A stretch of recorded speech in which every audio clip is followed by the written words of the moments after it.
All right, what's up, guys? It's Analyst, and we're back again. This time, we cut out for a second. All right, setting the tone for the rest of the podcast. It's early in the morning, at least for me.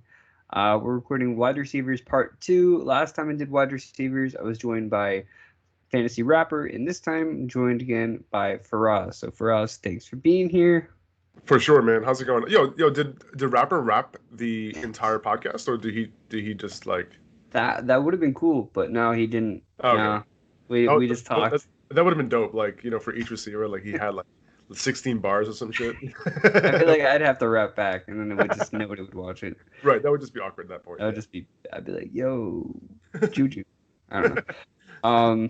So people probably already left 30, but if you're still here, we did the top 15 wide receivers last year. We did MT, Adams, Julio, Hopkins, Hill, Galladay, Godwin, Evans, Moore, A-Rob, Cooper. I'd put Amari Cooper and Cooper Cup, but I just did abbreviations. So the Cooper Cup. So, Amari Cooper, Cooper Cup, Robert Woods, A.J. Brown, Calvin Ridley. And Rapper also touched on Juju and Chark at the end as the 16-17. So we'll give you a chance now if you have anything on either of those two guys. If not, we can just move on to number 18. Yeah, I mean, just quickly, I do like both of those guys this year. I think Juju, where he's going right now, he's the definition of a post-hype guy. I know we're going to talk about OBJ soon, too. Both of those guys are post-hype for me. I like Juju more. I think with Big Ben coming back, he had a world of issues last year, quarterback issues. On top of that, he had his injury issues. So, this year he's at a serious value, right? He's going third round, end of third round, something like that. I just think that's such a good value for him, especially in PPR. Coming, out of the slot is just for me, it's like almost like a no-brainer pick if I'm kind of in the middle of the third and I need a wide receiver. With Chark, I like his price too. I think he's going like in the middle of the fifth right now. So really not a bad value there. The fifth round is interesting because there's a lot of good receivers, kind of in that range. But I like Chark. I think that with Gardner Minshew, there's no QB controversy this year. Nick Foles is gone, so it's Minshew's job, and I think Minshew is going to. We saw the report between him and Chark, right? And Chark was like a borderline wide receiver 1. I think he was the wide receiver 8.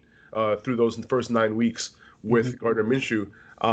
So, that rapport is there. There isn't going to be anybody really challenging Chark for for that high target share. So I'm in on him as well. So, like, with Chark, like, he's like the ideal wide receiver 3. I know that sometimes the way your draft rolls out, he ends up being a wide receiver 2, which is fine. You know what I'm saying? But, like, I love grabbing him as my wide receiver 3 just because, like, I have so much room, you know what I'm saying, for that upside. But, it is what it is. It happens, especially if you grab those running backs early. Yeah, a lot of people are usually grabbing at least 3 running backs for the first 5. Oh, here's the first yawn. There we go. Bro, it's daytime. I know. Are you a nap guy? Like, do you take naps? No, I hate naps. Me too. I hate naps. I think that's why I'm so tired, though, because I need naps, but I hate naps. Dude, sometimes naps make me even more tired. Like, I don't know what... I feel like you have to time it perfectly. If I nap, I'm, like, angry when I wake up. I feel like I just wasted part of my day. Like, nighttime is for sleeping, not daytime. Like, it just pisses me off. Dude, but then I'll wake up at, like, 12. I'm so with you about the wasting the day part. Like, I don't want to sleep. Like, if I fall asleep by accident, I'm like, shit. I fell asleep for 14 minutes. Damn it. It's 14 minutes. I could have put out a post. Right, exactly. I'm glad we're on the same page here. All right, so you just I feel another yawn coming, but you just touched on Juju and Chark. That's gonna be a long podcast. So let's dive into some other guys here. So at first, when I first did these rankings, I had OBJ at 18. Diggs at 19, because we're starting from 17 here. Juju 16, Chark 17. All the other guys I had were top 15. But then I was looking into all these players, and I actually moved some guys up. So I have Terry as my wide receiver 18 now, which is pretty high. But yeah, so with Haskins starting, Terry McLaurin averaged 12.6 points per game, and it got better and better as their chemistry grew. They reconnected their college chemistry, right? And, I mean, Haskins has put in a ton of work this offseason. He's been working out. He lost some weight. And a lot of people forget, like, so we talk about, like, why Joe Burrow was being taken first overall. in the entire draft. It's because of his last year with LSU. If he was in the draft class the year before that year in LSU, he would have been undrafted, late round QB. No one would have really thought about him all that much. But a guy like Haskins, I mean, he blew up his last year in Ohio State. He had 50 touchdowns in his last year. So it's kind of a similar situation to where if he hits his upside as a player, I mean, Terry could benefit so much. And I know that offensive line isn't great. They still have Morgan Moses and Brandon Sheriff. So they still have decent pieces on that O line. They drafted Siddiqui Charles, some other guys who they might put in that situation. But overall, I mean, I think Terry's just he kind of reminds me of like Devontae Adams, just without the better quarterback, obviously. So I think Terry's just first of all, they haven't added anyone to that wide receiver room, right? If anything, Kelvin Harmon tore his ACL. They have Antonio Gandy Golden, who I think he can be okay, but without training camp, no preseason, it's going to be just Terry's show. They have no tight ends. They have some running backs they can pass to, but he's going to get a ton of targets.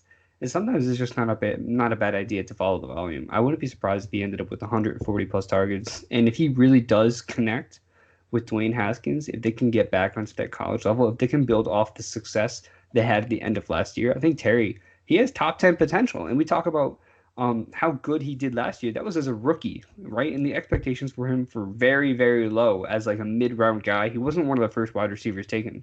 So my expectations for Terry this year are very, very high. I think he's going towards the tail end of the fifth round, maybe even sometimes the sixth. But I'll be jumping on his ADP every time I see him available. He's going to be my wide receiver too in a lot of leagues. And a lot of people are worried because of Haskins, but I wouldn't. What we saw at the end of the year, I think like weeks 14 through 16, he had like 15 points per game or something. Like he really started lighting it up with Haskins. So I'm not concerned. Yeah, I love McLaurin as well. I mean, he's one of my favorite rookie receivers, and I think he was one of the ones that are kind of overshadowed, right? Because a lot of rookie wide receivers did well last year, Yeah. and then you're gonna go into this year, and after 2020, you're gonna be like, no rookie wide receivers did well. Like it's very possible, right? Because of the COVID situation and all that, and the shortened offseason. And you have to think about that when you're drafting these rookies in your fantasy drafts of like kind of temper your expectations with all the rookies, right? Especially wide receivers. A little easier for running backs to kind of acclimate. But there are a few things I like about McLaurin. One, like you mentioned a lot of things, right? But he's the de facto number one wide receiver on this team, right? Look at the Redskins roster. Who's the number two behind McLaurin, right? Kelvin Harmon towards ACL. He's out for the year. That leaves Steven Sims as a slot guy, most likely, right? Cody Latimer, right, on the other side. Forgot he was there. Right, exactly. Like, by the way, like I would keep an eye out for Sims, right? I think he's a potential sleeper because of the same reasons, right? He had some good games last year. But Yeah. anyway, like McLaurin as a rookie, right? He ran as the number one wide receiver and he played well, right? Against good coverage. So if Scott Turner, right, new OC, if he's anything like his dad, Norv, he's going to love taking shots downfield. McLaurin, he's going to have an elite target share. He had more than 20% in year one, which is impressive as a rookie to be able to handle that. And this is an interesting thing, right?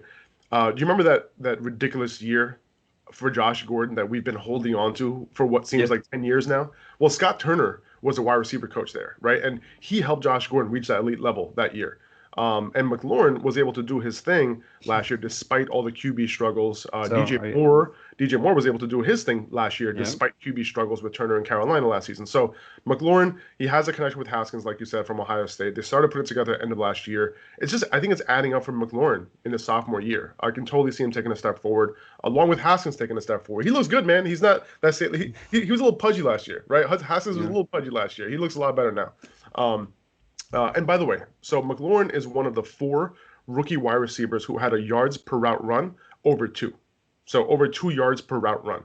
Now, if you look back at the data over the last 10 years, these wide receivers go on to have at least one wide receiver one season in their career, 91% of the time. And that's thanks to John Bauer from Fantasy Pros on that one. So I'll be coming out with a post on that soon, just about these rookies. 4 wide receivers went over 2 yards per route run last season, in their rookie year. And they have a really good chance of having at least one wide receiver one season. So middle of the 5th round, I'm in on McLaurin. He's a target of mine for sure. Absolutely, and he really does. I mentioned comparing him to Devontae Adams before, especially because Devontae Adams is one of those guys who just brings in all these touchdowns, and that's a similar situation what Terry did last year. I remember there was a game. My cousin he was doing player props, and he was like, you know what, I'm gonna go Terry McLaurin with 2 touchdowns this week. I'm just gonna do it. I'm just gonna see what happens, and he won. And it Nice. was just like it was. I think it was with Haskins. So I mean, he won a lot of money from doing it, but that doesn't really prove my point. But I guess it's just funny that Terry's one of those guys who can come down with 2 or 3 touchdowns in a single, in any given week, Right. especially with the lack of weapons, no Exactly. tight ends, especially. I Dude, mean, Thaddeus Moss. Haskins is gonna just be like looking at him all game long. Yeah, he's gonna. I think he's gonna have at least 25% target share, at least. Yeah, that sounds about right. And that's elite. That is, even if they run the ball a lot. I mean, who else are they gonna throw to? So. Yeah, and the defense isn't that great, so I think Yeah, it has a lot of potential. I'll say that secondary got a little, took some hits, but I mean that front line, that front seven, yeah, they're definitely gonna get some sacks for sure. absolutely. Yeah. So anyway, if it's crazy like how analytical we can get. We can say with the good front seven, they might want to get the ball out quick and might throw it deep a lot with a weak secondary, so it can cause more shootouts. Yeah, I Uh, feel like that might be overthinking it a little yeah. bit, Next podcast, we YouTube, whatever the hell we're doing with this, we're gonna analyze defenses. We're gonna be like, oh, they don't Right. have defenses, so use this. I don't know. I'm rambling. It's early. So next on my list, moved him up to number 19, DK Metcalf. So I had him at 21 originally. I started doing my research and moved him up to 19. Um, Look, I mean, him and Tyler Lockett, they both heavily rely on the efficiency of Russell Wilson. They both had over 100 targets last year. It's not impossible for that to happen again. But at the same time, they're really counting on Russell Wilson's deep ball. They're counting on his efficiency as a passer for them to both be successful. Um, and there's so he had a great rookie year, and he might be one of those guys. Is he one? Tell me now. Is he one of those other guys who had 2+ yards per route run? he is not. He's not. Well, rip. But so being on a run heavy offense definitely limits him as a player. But I mean, if they ever decided to pass, holy shit, him and Tyler Lockett could easily be top 15, potentially top 10 guys. But point being, I mean, he didn't really have much of a route tree last year. If you looked at, I think I saw on I forget what website it was, but it showed each one of his routes, and it was like every time left, up, left, up. That's Right, it. right, right. That's all he did every single play. That's the only thing he knew. So if he can expand his route tree a little bit, And by the way, move like more. he did do that very well. Like No, he did it. he was able to separate. He was able to like run that route really well, and he does run some routes really well. So like I think the idea of him not being able to run routes coming into last year, I think he kind of proved a lot of people wrong. Yeah, Even though his route tree isn't ridiculously expansive, but he can build on that, and he showed that he could separate. But yeah, they did keep it simple for him last year, which is probably smart. yeah. And I mean, like I said, if he can expand on that, it only helps his value being more versatile. I have him over Tyler Lockett. Tyler Lockett's probably going to be in the slot more, but DK Metcalf's going to have more of those deep ball opportunities. We'll see how they use the tight ends this year. Yeah, I mean it's going to be a crazy year. We all know that, but DK Metcalf is just one of those guys who has that upside. I mean, going to the second year, usually wide receivers tend to take that second year jump. We talked about Terry before. DK Metcalf can be in a similar situation. So, by some, he was the best wide receiver in the class last year. He ended up falling for injury and what was it, a 3 cone? He ran like really Right. bad 3 cone or something that totally blew the dumbest thing ever that like caused him to fall to the end of the second round. But whatever it is, maybe he's got a bigger chip on his shoulder. I'll buy him as my wide receiver 2, wide receiver 3. Where so you have Metcalf at 19, you said? 19, yeah. And where do you have Tyler Lockett? Tyler Lockett, another guy I've been moving around. I had him at 29 before I started my list, but I think I have him at 25 now. 25, Okay. 26. Okay, that's a lot better for me. Yeah. Yeah, I think it should be a lot closer, right? And when I initially saw Yeah. your rankings, I saw them like about ten spots apart, and I was like, I don't think there's that much of a difference between these two guys. Now, Apparently, the Seahawks are interested in re-signing Josh Gordon if he gets reinstated. Did you see that report? I mean, who knows how long that lasts? If it does, like if they do re-sign him, like he Well, might like literally be like, you can't suspended. get suspended for marijuana anymore. That's true, but I think there's a little bit else going on. You know what I'm saying? Like I think there's a little bit more going on there. I don't think it's Yeah, just but apparently it was like I think it was his brother who died, so it caused a relapse. So as long as nobody else, I mean, I don't know. I don't know his situation. I don't know his personal yeah, situation. it's tough, man. Like he needs help. I hope he's getting it. And like what's so funny? Like whenever he interacts with the public over the past couple of years, it seems like he's like well spoken and like he's like, what I'm saying? Like he kind of like he knows the situation he's in. You know Yeah. what I'm saying? He's not like publicly going off. Like he's not Kanye, right? He's not Antonio Brown. He's not Antonio Brown. You know what I'm saying? Like he has issues, but he's not an asshole. You know what I'm saying? Like so it's interesting. And But he's anyway, only 29 too. yeah, yeah, and we've been holding on to like that season, like I mentioned before, for the last like it feels like 10 years. Yeah. But um, now anyway, like if it does happen, I mean, we really don't need to be taking more of the already small amount of targets available for these wide receivers. Mhm. And by the way, like you said, Metcalf did not reach the 2 yards per route run threshold. The hit rate to have at least one wide receiver one season goes from 91% to 30% for him. But he's a freak of nature, right? And there's still a good chance he has a wide receiver two season.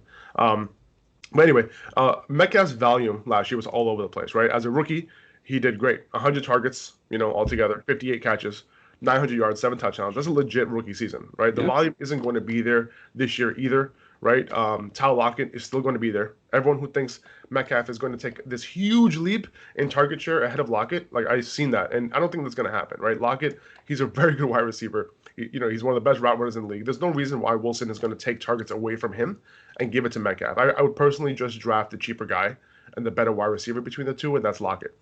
Um, Especially because I've seen Lockett fall a little bit, right? Mhm. Like I do see a potential. Like here's the thing, right? With Metcalf, I do see a potential for Metcalf to kill it in the touchdown department, right? He Yep. led the NFL in end zone targets, and he caught only 6 of his 18 end zone targets, right? So I can totally see like a 12 touchdown season for Metcalf, right? And if that's the case, you got yourself a wide receiver two at the very least, right? Tyler Lockett though, like so Metcalf had 18 end zone targets. Tyler Lockett had 13 end zone targets, right? So not necessarily jump balls for him, but he gets open, right? He's Mhm. a technician. He's a great route runner. Both these guys are going to have an up and down season, I think.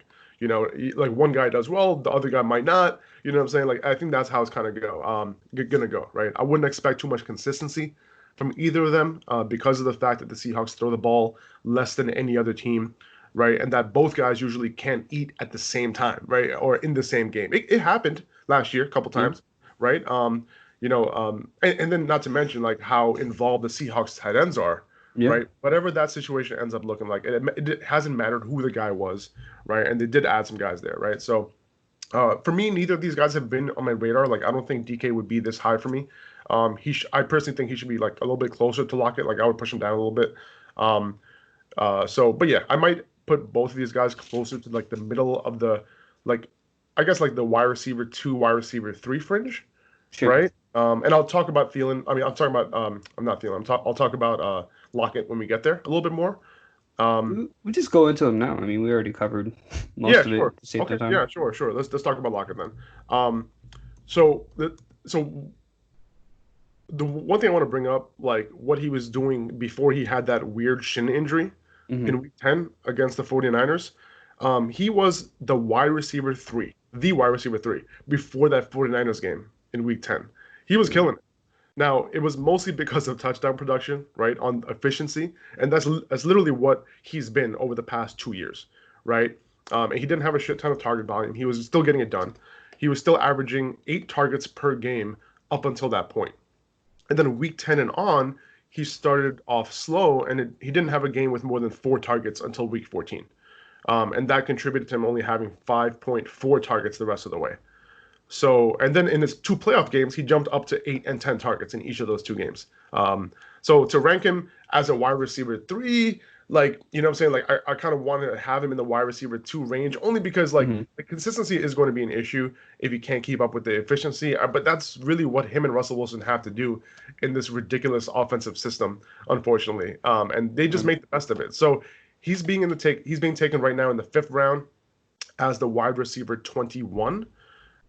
So you have him at wide receiver 25, so that's not bad. I think I'm closer to the consensus though. Maybe like even around like wide receiver 18 or so. Sure. Closer to like the mid wide receiver 2 Who do you range. have higher, Metcalf or Lockett? I have Lockett higher. Okay. I would have Lockett. By how much? Like one or Probably two? by 5 or 6 spots Five? maybe. Yeah, Okay. yeah. I think Lockett might be a little bit more efficient. Um, I think that he's just a better route runner. He can do more, right? Okay. But I'll say that I think Metcalf has more upside though because of the fact that he adds that jump ball ability in the end zone and like the fact that he got so many end zone targets, led the league in end zone targets in year one. He could be more efficient there, and then he can come down with 12 touchdowns, and then all of a sudden you have it like a Des Bryant season, right? And Yeah. where you're banking on those touchdowns, and that's not a bad thing. Like some of these guys, we haven't had those type of guys in a while.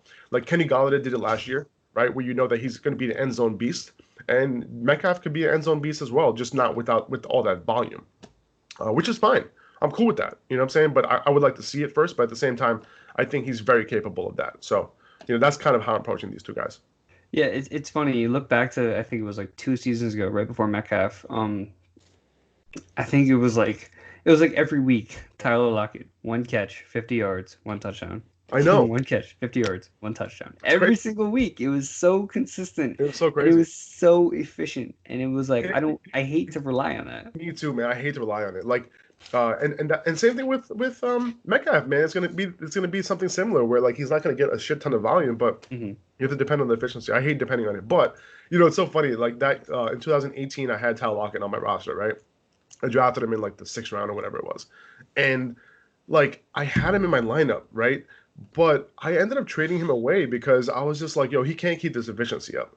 I Yeah, think I after remember like that. I think after like week 5 or week 6, I'm like, all right, well, he's scoring every week, so I'm just gonna trade him now. And then what ended up happening? He just He continued to kept score going. every week, Yeah. like basically, right? Like it's crazy, man. Like it was like I traded him away, and like I just like my team like went to the shitter like after that week. It wasn't because of him; it's just because of other stuff. But like every time I just kept seeing him score again, score again. I'm just like, You know what it reminds me of? should trade him away. That same year, so Christian McCaffrey like started lighting it up the second half of the year.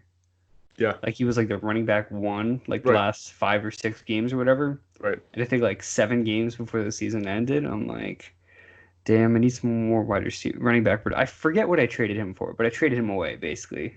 And just watching him get like 30 points a game every Oh single my game for the rest of the season, I was like, are you fucking kidding me? Like you didn't do anything. Like he wasn't bad like the first half of the season. I think they still had Jonathan Stewart that year. I don't even remember. Maybe it was like the God. last year of Jonathan Stewart. I don't remember. But point being, like, I was like, you fucking kidding me? So I definitely understand that. But with a guy like Lockett, I mean, he's not gonna be a high volume guy. And I think last year, I think there was a game where he had 11 targets. It was like week 5, 6, 7, something in that range. But so I was really surprised when I saw that. I was really hopeful for like the future for Lockett because he's never been a high volume guy. He's relied on those deep targets. He's relied on that efficiency. So, but for me, it's like having DK be the red zone guy, and then you have the tight ends getting involved in the red zone, and for him to not be a high volume guy and to not rely on those touchdowns, it just makes me a little weary about Tyler Lockett. I mean, like efficiency wise and being able to get the ball, I definitely have faith in him with Russell Wilson, and I'm sure he's going to rip some touchdowns. But if DK is going to be that red zone guy now, I just don't know how I feel about Tyler Lockett relying on him as a wide receiver two. And he's at the point where you can get him as your wide receiver three, which is what I would want. I Right. wouldn't want him. I wouldn't want to take him as my wide receiver two because you just look at like the role on the field and you get a little worried about it. So Exactly, and that's why it's tricky here because like yeah, for me like I was like okay he's gonna be mid wide receiver 2, right? But do you want him as your wide receiver 2, yeah, right? And for me the answer is no. You know what I'm saying? Like I know where he's probably gonna finish and I know what kind of numbers he's gonna have, but do I want that as my wide receiver 2? Probably not. Now, would you You know what I feel mean? more comfortable? Okay, let me ask you a question. Would you Yeah, feel more comfortable with Michael Gallup or Tyler Lockett as your wide receiver too? Gallup. I would feel Okay. more confident because I think he's gonna have more volume. Yeah. Yeah, that's where I'm at. So But I the moved good thing Tyler is, Lockett to 20. the good thing is, I would I we don't have to have Gallup as wide receiver two because he's being taken so much Seventh later, you round. know, and that's part of the reason why I'm like I don't need to draft Woo! Lockett. Yeah, exactly. All right, so that covers 17, 18. Let's move on to 19, which, wait, 17? No, 18, 19, 20. Okay. I'm moving on my, I didn't like physically move them on my little list right here. So like in my head, morning, I'm putting on again. Do it. I just swallowed it Go instead. for It's it. Go fine. for it. I just swallowed it instead. But so the next guy we're gonna go over, Faraz is over it. We're gonna go over Odell Beckham Jr. He battled through sports hernia surgery last year. He wasn't healthy throughout the year. All the talk right now is that he's perfectly healthy. He's going to his second year with the team. Stefanski's offensive scheme definitely benefits him more than Jarvis Landry. We saw that last year, how it benefited Stephon Diggs a lot more than it benefited Adam Thielen. Even though Jarvis Landry had a ton of success towards the end of the year, I'd bet on Odell Beckham Jr. being the number one in this offense for many reasons. Maybe we can talk about Jarvis Landry with it too. Might as well pair these guys. We talked about Lockett and Metcalf. Maybe we can get to Landry a little bit too. But I mean, Odell Beckham Jr. at his best as a talent has pure wide receiver one upside. He's still under 30 years old. Baker's going to have more time to throw, hopefully, with this improved offensive line. The scheme works to his advantage. Second year with the system, healthy per se. So there's a lot going right for Odell Beckham Jr. going into this season, a lot more than it was last year. So yeah, I mean, if he can get the targets, and he got the targets last year, it was a lack of production, lack of connection with Baker Mayfield. So if Baker Mayfield can finally take that step up, I think I want to see Odell Beckham Jr. being a huge beneficiary of that. I think the risk just kind of goes into if he doesn't, right? If Baker can't take that step up, even with all these, with that improved offensive line, all the weapons he has, and also, I guess, just having all these weapons, like having Landry, who's a target hog, Kareem Hunt, who's going to be a target hog, Austin Hooper, who they grabbed, David Njoku's not going to go away. So, I mean, apparently he's not going to go away. Apparently he's a big part of the team, whatever. But yeah, I mean, I guess there are just some concerns, especially like if you got hurt by OBJ last year. If you drafted him early, he probably hurt a lot of people. So recency bias is going to fall a little later. But yeah, I mean, That's why he's being taken so late right now. yeah, yeah. I mean, I think you can definitely go back to wide receiver one status. It's just it doesn't hurt to be a little extra careful too, because I think there was a study about how players are when they come back from sports hernia surgery, and a lot of times they just aren't the same player.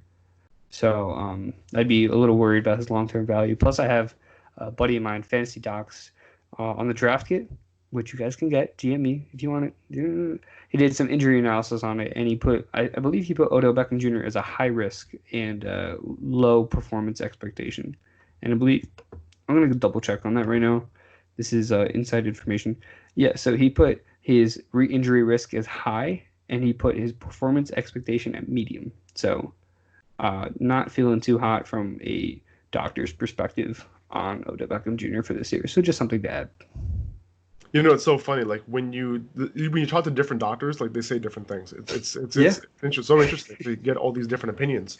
You know what I Yeah. mean? And it's important to listen to multiple doctors to see what they think. You know, for me, like here's the thing with OBJ. Like you're never going to be able to get him at a lower price, Yeah. right? For me, when I can get a potential high end RB1 or wide receiver one, you know, I'm taking the discount when I can get it, especially when he's still in his prime, right? He's the definition of a post high player along with Juju.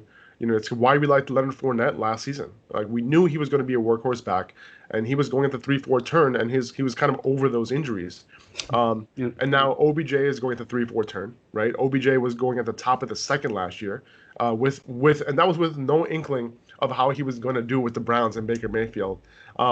Then we find out he was terribly banged up, right? He had a groin injury all year, played on it, had a bad year, and the recurring strains forced him to get that sports hernia surgery. So now, from what I've read and from the doctors that I've spoken to, apparently that surgery, you know, it does end up like shaving on average a year off a player's career, but it should help him in the short term, in terms of those recurring strains, right? And he looks to be healthy going into this year. Jarvis Landry's injury might take him into August, Yeah. even September, because in his words, like he didn't have access to everything he needed for a normal rehab because of quarantine, and because he wants to keep his family safe and all that kind of stuff. So now, despite all of his issues last year, OBJ's issues, like his down year was a 74 catch, 1,000 yard season, right? The issue with OBJ is his offense, right? I think when Kevin Stefanski was the offensive coordinator of the Vikings, he was very run heavy, right? And I think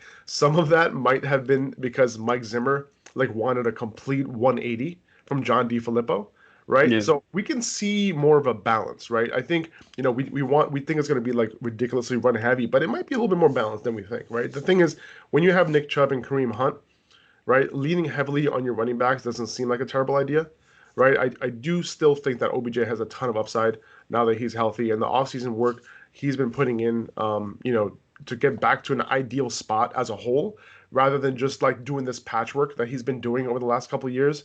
And according to him, he should have had the surgery before last season, right? Yeah. Now, I know you talked about Juju in your last wide receiver episode. I think Juju is a little safer, right? They're going very close to each other, almost back to back. And he's playing on the slot. Big Ben coming back. I think he's due for a bounce back in a pass-heavy offense, right?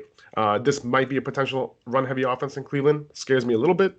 If Jarvis Landry's healthy enough to play, like you said, target share might not be as like top-heavy as we like, right? We always want that distribution to be like top-heavy, right? And we saw that with Thielen and Diggs last year, where it wasn't really top-heavy, and that could be an issue.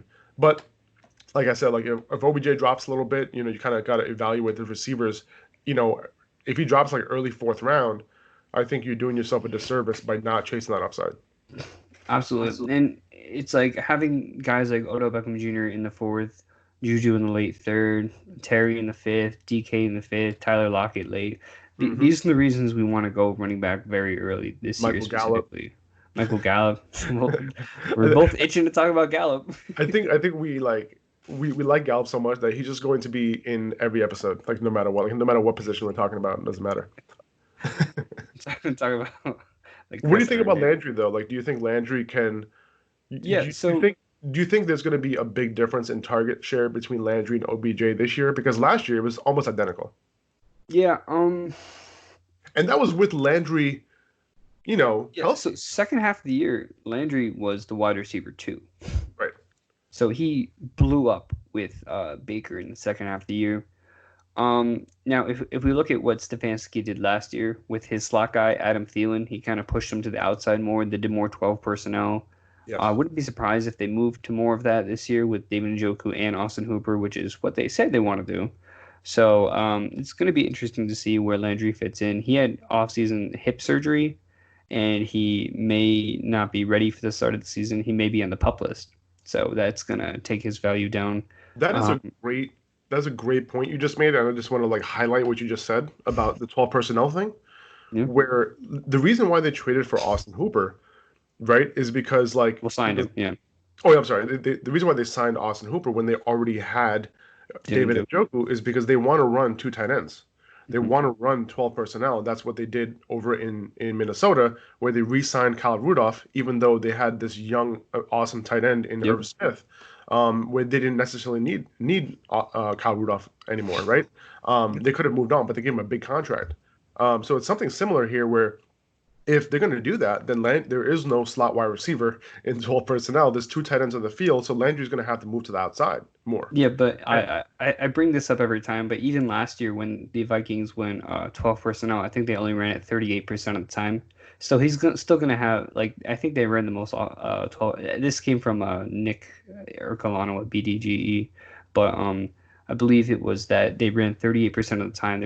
Ran 12. You're gonna fact check me, God I'm dang 100% I'm checking. it. But I believe it was most in the league, and it was 38%. If I'm wrong, correct me. If I'm wrong, I'm sorry, Nick. I might have read it wrong. But point So being, I think let's he's see. still going to have opportunity in the slot. So Minnesota ran three wide receivers only 25% of the time last year. And then how? 25%, which is very low. 12%. So and they ran two wide receivers. Um, They ran two wide receivers 45% of the time, 12 personnel 34% of the time. So you're right about that. 34. Okay. Right. So you were right about the Yeah. 12 personnel thing. But But it's still, two wide receivers is interesting because when you have two wide yes, receivers, it could be two running backs or exactly. extra Because you have offensive 12 linemen, personnel, whatever it is. you have 12 personnel, and you have 21 personnel. And Yeah. if people don't know what that means, is because like basically what that means is how many running backs you have on the field, how many tight ends you have on the field. So 12 personnel means one running back, two tight ends. 21 personnel means two running backs, one tight end. But when you're adding that extra tight end or extra running back on the field, you're taking away a wide receiver, right? So three wide receiver, least in the league, 25%. So Now, if he brings that to mhm. Cleveland, and they're running only 25% in three wide, that means that Jarvis Landry might not have a huge opportunity in the slot next year. Now, I'm interested by this now. How much did they run 21 personnel? 21 personnel, 21%. 21% of the time they ran So we 21. can see a lot of Chubb and Hunt on the field too. That's Yeah, interesting. very interesting, dude. And that's why Hunt's a great pick, man. Like I love him in the fifth round. Yeah, You know? we talked about Hunt Oh yeah, I'm all over Hunt. last week. We were all over Hunt, but You know, yeah. So I mean, it's so funny. I posted a mock draft yesterday on my Instagram, uh-huh. and like when I posted my fifth round pick, Cam Akers. I had to just say that hey, Hunt was taken. Yeah, I saw that. Hunt was You're like, taken. guys, don't So if worry. you're I wondering couldn't get Hunt. why I chose this guy, it's because Hunt was already taken. So like I'm all over that. But anyway, yeah. So 25% in three wide, And 34% in 12 personnel, 21% in 21 personnel. So a combined 45% in two wide, and then you add another 11%, 19% in one wide receiver sets. You know what I'm saying? That's a well, lot, dude. I think that's when Adam Thielen was hurt. This Stephon was Diggs was it was taken spread from. out. It was spread Was out spread out. Wow, throughout. Yeah, it was spread out. interesting. And the reason why they did that is because they ran the ball a lot, Yeah, right? So you don't necessarily have a one wide receiver on the field if you're going to pass the ball, right? But they went heavy. They went jumbo. They did a lot of heavy form. probably extra O line, Exactly. Extra two tight tight end, all ends. that. Yeah, Yep. yeah, that's Exactly. the way to do it. But yeah. So I mean, that could really decrease Landry's value alone. Not even talking about just his injury. Even I mean, he obviously he has that established connection with Baker, and that could be huge for him. So Yeah. I don't think he's But you going know to what? It's totally a great disappear. conversation because now I like OBJ even more. Yeah, there you go. Cool. See, guys, we're learning too. Oh yeah, 100%. This is such a learning process. Like no doubt about it, man. No doubt. I think a lot of people say it, right? The best way to learn is to try to teach, right? So Okay. like when you're forming your because it forces you to like take a Yeah. deeper dive when you're trying to explain something to other people. So yeah. So this is Yeah. awesome. I love that people got a chance to look at how we like form our opinions. You know what I mean? Like just right here on the podcast. By the way, I don't want to shit on anybody else's podcast, but I took some time this week to listen to some other ones, and it's just like so much grazing over like important details, Right. just like missing key information, not talking about certain guys. Like Well, there was one. I'll say this. Like, I think we delve into a lot of detail, like sometimes more detail than people want. Yeah. Like there are some people who are listening right now who are just like, can you please move on to the next Yeah, guy? we're almost 40 minutes on the recording here, and I think we've went over like three players. All right, So let's do it. Let's do it. Let's go. Let's go. Let's go to the next guy. But anyway, no, it was good. Good anyway, conversation. Anyway. yeah. So we got Landry out of the way. We got OBJ out of the way. Next guy I want to talk about, Stephon Diggs. I had him at 19 before. I obviously moved Terry and DK up, so Diggs has fallen to 21 for me. A lot of people are on the Diggs hate train. I don't hate him this year. I definitely don't hate him. But he's gonna finally have the opportunity to be the bona fide wide receiver one on his team, and that's going to be huge for him. John Brown was a top 20 wide receiver last year. He had some big games, even with Josh Allen, and I think with Diggs, obviously an upgrade over John Brown. Did I say Josh Allen was a top 20 wide receiver? I don't know who was it. No, you said John Brown. You I said said John. Brown. Yeah. Okay, I feel like I just okay. John Brown was a top 20 wide receiver, and there's no reason Diggs can't also be that type of player. So obviously Diggs route running is going to make life for Josh Allen a lot easier. You can line Diggs up anywhere on the field. He could play in the slot if he needs to. He could play on the outside. Wherever he needs to fit in, he can do that. And a lot of people are saying because John Brown is there, John Brown has that connection with him. Watch out for John Brown. But John Brown's never been a high volume guy. I think he can have successful games as the number two on the opposite side of the field against number two corners instead of number one corners, but I don't think it's really going to make that much of a difference. He'll see less target volume for sure. I think Cole Beasley is going to see a dip in targets as well. I think they both had like almost over 100 targets last year. I forget how much it was, but they both had a good amount of targets. I think they're both going to go down a little bit. Diggs is going to go a little up. It's going to be run heavy offense. An interesting tidbit here for people worried about John Brown. I want to see how this opt out situation works for the players for the season with COVID because John Brown, as we know, has the sickle cell issue, right? And this is one of the reasons that he's been pretty injury prone throughout his career. It could be something we've talked about this, I think, way in the past to where every injury for him takes longer for him to recover and it puts him at more risk. So having like a strain could take him out a couple weeks instead of 1 week, or he may not be able to play through certain injuries. He was able to stay healthy last year, and that's good. When he stays healthy, he blows up. He's a fantastic player. But interesting to see with this sickle cell issue, with maybe he opts out of the season. And this is not. I'm not relying on this in my analysis. I'm not putting that as a reason why I like Stefon Diggs. It's just an interesting tidbit because Mark Andrews, he has type 1 diabetes, but he said he's already going to play this season. But for something like sickle cell, he could be at much more risk if he gets COVID. So it's going to be interesting. Yeah, just a little interesting tidbit on top of that. That's something I didn't think about, man. I think that's a very valid thing to talk about, right? And it's weird like talking about people's health in that sense to like forecast fantasy projections, right? It's like weird, and like I don't know, but at the same time, it's something to talk about, man. Because like I just googled that like while you were talking, and like sickle cell, like there are people, it's I think it's like a disease where your immune system Red blood cells is or something. yeah, it's a blood disease, right, or blood condition. Yeah. So there is an increased risk for people who have sickle cell. So that's an interesting point And because usually it runs in the family too. So I don't know if any of right, his family members, that's something yeah, you want to think about too. yeah, that's interesting.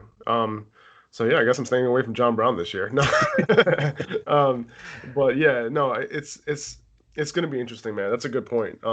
So like as far as Diggs goes, like he might be the best route runner in the NFL, right? Yeah. He is a true number one. I think he goes in and gets the largest target share of any wide receiver on that team. Um, John Brown was averaging 7.7 targets a game last year, right? Which is great, like which is fine. Like I think Diggs will assume at least that, right? But where does John Brown go? Like, let's say he's healthy and all that. But John Brown, he's also one of the best route runners in the league as well, right? He's going to continue to get open against number two corners now, like you said, instead of those number one corners that Diggs will now see, right? Now there's a year rapport already built with Josh Allen and John Brown. I don't know how much work Diggs and Allen were able to get in this offseason. But what I'm suggesting is that, assuming John Brown's healthy and all that, is that there might not be this huge delta between Diggs and John Brown, right? Right Yeah. now, the ADP is 7 rounds, right? And Buffalo threw the ball 33 times a game last season, right? That ranked 21st. So when you look at who they have Diggs, they have Brown, they have Beasley, they added Zach Moss to pound the rock. And then Singletary himself was getting like, 5, 6, 7 targets sometimes, right? In games last season. So I think Diggs is going to have his games, but I don't know if the upside is that huge for him, right? He killed it last year on like such limited volume, Yeah. right? And he could do the same this year. I don't know that Diggs gets to take advantage though of his full skill set, right? Now his elite route running is going to help Allen. Like where Allen succeeds is in like the short to intermediate part of the field. Like everyone talks about his big, big His arm, big arm. but like when he holds onto the ball, like that's where he gets into trouble, right? And that's why we haven't seen him be super successful on those long bombs just yet, Yeah. even though that's his best like skill, Feature. if that Yep. makes sense, right? But like I think where he's going to be good is like getting rid of the ball quickly, and that's why the Buffalo Bills like invested in guys who are great route runners because they can separate, and on those short to intermediate patterns, like Allen can hit them, right? Now, here's the thing, right? Josh Allen only threw for 3,000 yards last year, and he played all 16 games. 3,000 yards is like super low. That's 193 passing yards per game. Yeah. Under 200 yards a game. Do you know a quarterback who had less passing yards per game than him? Mason Rudolph had less Nice. passing yards than him. Dwayne Haskins had less passing yards than him. Devlin Hodges had less passing yards than him per game, but that's about it. So that's not good. You know what I mean? It's going to be a run-heavy offense. So it's tough for me. I think Diggs' price isn't bad because you're kind of getting an elite Yeah, I receiver. think he's in the 6th round. Yeah, not bad at all. But like if McLaurin is there or someone like that, like I might lean in that direction because I know the target share is going to be there on a more, not a run heavy offense. So it's interesting. I love Diggs as a player. Like I really love him as a player, but I don't know if his situation is amazing. I don't hate him, like you said. Hate's a strong word, but it's tough for me to like kind of, draft him, and depend on him every week. And it's going to be interesting because, I mean, he had under 200 passing yards per game, like you said, and 3,000 yards. Oh, here it comes. There it is. Yeah. We got to keep a yawn counter. I got to figure out how to edit videos. Like, people listen to this about to fall asleep because they keep hearing you yawn, man. Either way, let's get more lively up in here. That probably hurt some people's ears. But, so, I mean, with a guy like Diggs, with a guy like John Brown, with Dawson Knox maybe taking a step up, with Cole Beasley on the field, with all these guys, I would think Josh Allen playing 16 games, he'll have at least over 3,500 yards. Right. That's what I'm hoping. That's what you're hoping when you see all these weapons in that offense. But it's still not a lot. It's still not a lot. Still not a lot, but 500 more yards and taking some away from other players could be just enough. I'm just hoping that like 500 more yards and just give those 500 to Diggs. Like that's what I would love. Because you think about like I gotta look at what let me pull up my handy dandy sheet here. So Cole Beasley had 11.6 yards per reception last year, and John Brown was at 14.7. So you have a guy like Diggs who can be another deep threat. I mean, taking some extra passes. I think he can, he can raise that yardage a little bit. And Dawson Knox, he can be a short to intermediate guy, but we saw him catch some deep passes too. And I think the reason that you invest so heavily in a guy like Stephon Diggs is that you want Josh Allen to unleash his big arm. We want to see him use his arm more than he has been because that's his best quality. So why not, have guys that allow him to use it? So, I think Diggs is a perfect fit, right? As far as volume and everything, we'll have to see how that plays out. But as far as fit, I love it. And I think that wide receiver core they have in Buffalo went from meh to pretty good, especially last year. Going into the season, you're like, when you have a young quarterback, when you have a young quarterback, this is how you help them, right? Yep. You put weapons around them, right? And you have a running game around them. Like that's what the formula is. So the formula is good, but the quarterback, whether he's going to be good, is up in the air. But they're giving him every chance to succeed there. Yeah. So next guy I want to talk about, we're just going to go straight into this. Keenan Allen. He had 150 targets last year. And look, if he sees that type of volume, no matter who's at quarterback, he could easily be a wide receiver too. It's not going to be a pretty wide receiver too. It could be low end wide receiver too. But the talent's definitely not in question. He's similar to Diggs, one of the better, if not one of the best route runners in the league. It's probably him and Diggs like at the top. Yeah. Him and Diggs. And Judy's going to join that list soon. Oh, but he's a beast. But look, if it's Tyrod at quarterback, it's going to be a little messy. But if Herbert comes in, I think who he's going to lean on is going to be Allen. One of the wide receivers he's going to look for because Mike Williams is going to be there. You better lean on Allen, dude. Like if you're a quarterback and Allen's on your team, you better lean on him. Absolutely. And even with Tyrod, I mean, if he sees like 5-6 catches a game, I have enough faith in Allen as a receiver to where he can still give you value. And Allen's been good in the end zone too. I remember, I think it was last year or the year before, it was in the fantasy playoffs where Allen he got hurt on the play. I think he got a hip pointer, but he went up and he made this spectacular catch and he caught this touchdown, landed right on his hip. He basically like sacrificed his body. Like if you ever played soccer, that's what they tell you to do as a goalie. They say like sacrifice your body, do whatever you can as long as you stop the goal. So for a guy like Allen to get up, sacrifice his body, make the catch, get the touchdown, out for the game with a hip pointer. I mean, he's great in the end zone, and he's a very, very talented receiver. So Was It's that the game where Michael Williams just went off? Like, was that the 3 touchdown game? 39, 40 points. Yep. Yep, I remember that. I think that was the first quarter. Allen caught that touchdown. Yep. One I remember catch, that. You know touchdown. why? I will never forget that game. Because I Well, started Allen. I had Mike Williams on my bench. yeah, I'll never forget it because I had a buddy in my league. They were in the playoffs, and he ended up starting Mike Williams because he Oh, was in a bind at wide receiver, and he just went for it, and it worked out. those are the type of And people he that ended up win. winning the league that year. That's Yep. how it goes. You just end up winning like that. Yep. But yeah. Point being, like, there's obviously obvious concerns at the quarterback position. But if he's seeing close to 150 targets again this year, which I don't see a reason he wouldn't, they haven't exactly added anyone. They still have Austin Eckler there, who's going to be a big part of that passing game. They still have Mike Williams, who I think, if anything, could see a decreased role. Hunter Henry's there, but they don't really have a third wide receiver. And Allen's going to be on the field at all times. So Exactly. he's been healthy the last couple of years. That was a concern a couple of years ago, but he's past that now. He had a lot of freak injuries, but he's healthy.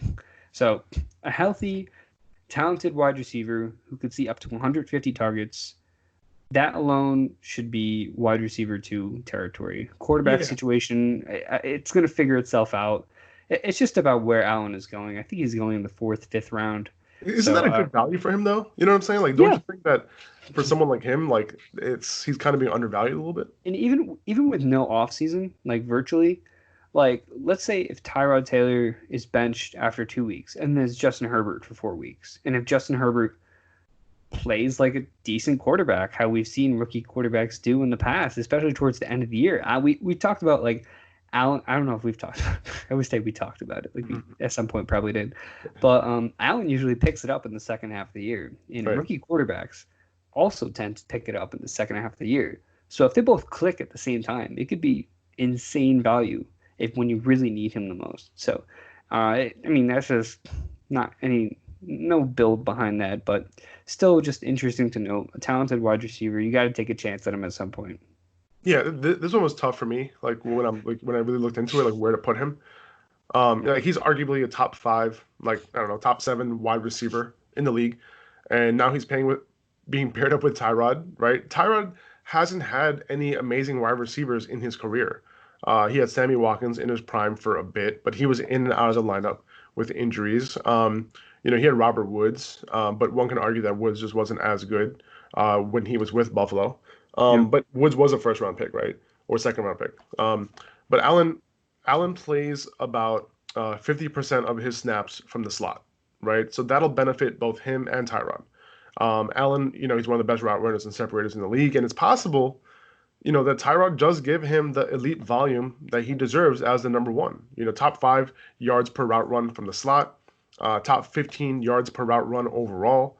I like it's hard. It's hard because like I don't want to overthink this one, right? I think he's still a value, right? Like Yeah. I'm not gonna draft like Marquise Good. I'm sorry, I'm not gonna draft Marquise Brown, Hollywood over him, for example, right? And they're going like similar spots, right? In the fifth Yeah. round, I think he's an amazing value. Um, he's averaging 100 receptions over the last 2 seasons, over the last 3 seasons, right? He operates in the area of the field that I think Tyrod will be fine completing balls to. So, he's been a PPR wide receiver 1 each of the last 3 seasons, and now he's a borderline wide receiver 2, wide receiver 3. You know what I'm saying? Like I don't know if I'm with that. He has a QB downgrade, but I don't think it's going to be that bad. The offense is still going to be focused on getting him the ball, I think. So, Mhm. and just because Tyrod never had anyone like Allen doesn't mean that it should downgrade Allen that much, right?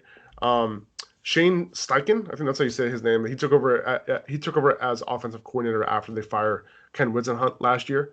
And then after that point, Allen actually became more consistent. He had out of the last 8 games, he had at least 5 receptions in 7 of them, right? And in the first 8 games with Whisenhunt as OC, he only had 4 games out of the 8 with 5 receptions or more. So if there's less of a chance of Allen getting lost in the shuffle with this new offensive coordinator, I'm with that. And I think he made it known like, hey, we got to get Allen the ball. So I'm hoping that they can continue that. And it's tough to picture Allen being healthy and finishing anything less than a wide receiver too. Yeah, and even on top of that, I can't imagine with Tyrod Taylor, even with Tyrod Taylor quarterback, with that running back room with Austin Eckler, Justin Jackson, Joshua Kelly, that this is a rush heavy team. Right. right? Because I mean, who are they going to have Exactly. to pound the rock? Like Exactly. Joshua Kelly, they're going to rely on him that I think early.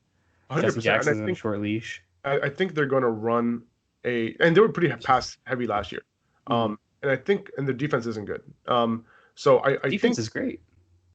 I don't think the Chargers defense is going to be good this year, man. I mean, I think their secondary um, gets banged up a little bit. Every year we see that we're secondary banged up a little bit. They do have a decent pass rush, They but got Chris Harris now.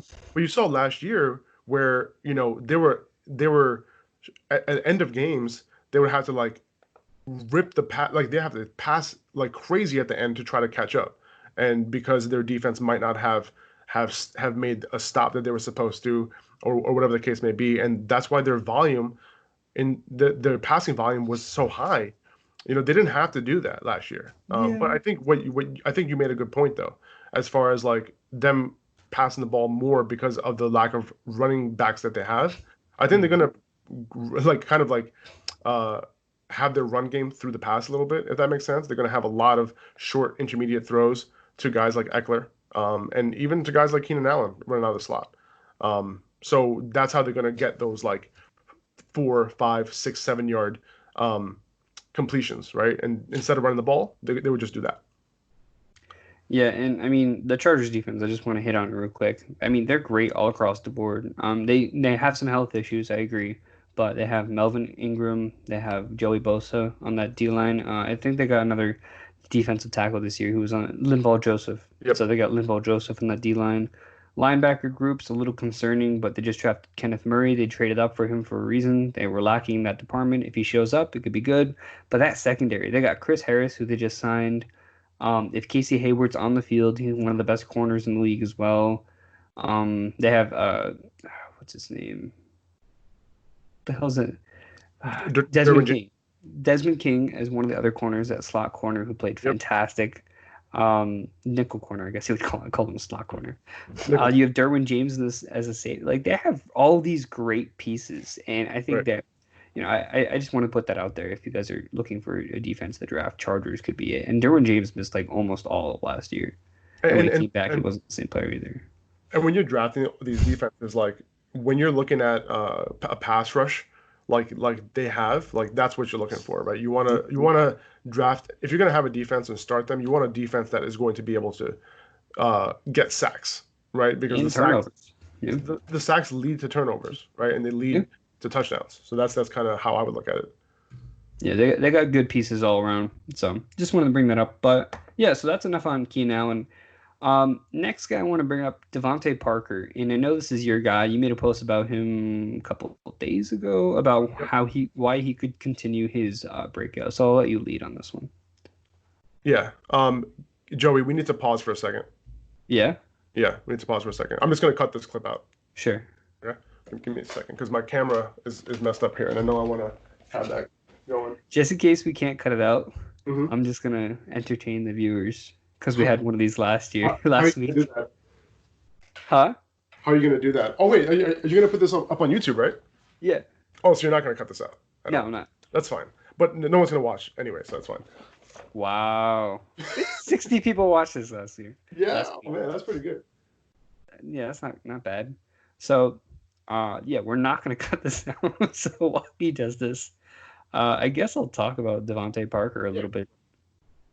So obviously, he had a huge breakout last year. We're just gonna stop. Is this awkward for you? No, it's not awkward. I don't like, I'm normally alone. I'm But here, right here. uh, hey buddy. So, gosh, it's an hour in. It's too early. Devontae Parker. So last year, it was about halfway through the season, and he was still only owned in like 19% of leagues. And I made this post. I'm like, what the fuck is everybody doing? Why the fuck is this? Why the fuck is this guy still available? Like he was owned in Just came 19%. back because I was just like, why did Joey get so mad all of a sudden? I get angry when you're not here. I get lonely. But so Devontae Parker was putting up like wide receiver one numbers, and it was after the bye week where he was just being extremely consistent on a week to week basis. He was only owned in like 19% of leagues. So I put up this post that said, "Why the fuck is this guy still available? Like you guys need to go get him." Because of recency bias, nobody believed that he would be able to keep it up, but he ended up being a top 5 wide receiver for the rest of the season. He won some people leagues. He had that 1 week where I think he had a concussion, but every other game it was like 11 points or more. Like he didn't bust in a single game against good coverage. I mean, he had that great game against Stephon Gilmore at the end of the year as well. So talk about like why he could continue that breakout. I mean, you still have Ryan Fitzpatrick, who's going to be the one throwing to him. I really don't think Tua is going to see all that much work, especially early on. Oh, thank God you're back. Hi. Hi. You know what the issue was? Huh? I like my memory card just got full, so I had Really? to replace my memory card. Sorry about that, guys. It's okay.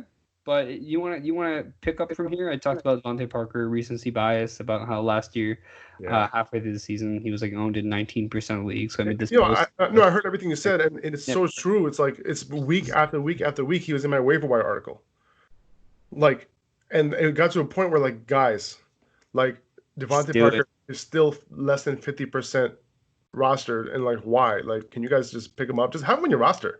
Don't start him if you don't want to. Just pick him up. So I have to stop talking about him.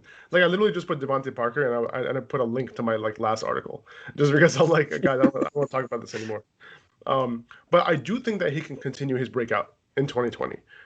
Chan Gailey, his new offensive coordinator, has a tendency to have a top-heavy approach, and we talked about this before, right? We want a top-heavy approach when it comes to target distribution, right? And for him, it's specifically been his X receiver, and if he has a slot tight end, then he'll use him as well. I think Parker continues to man the X wide receiver spot with Preston Williams coming off that November ACL injury.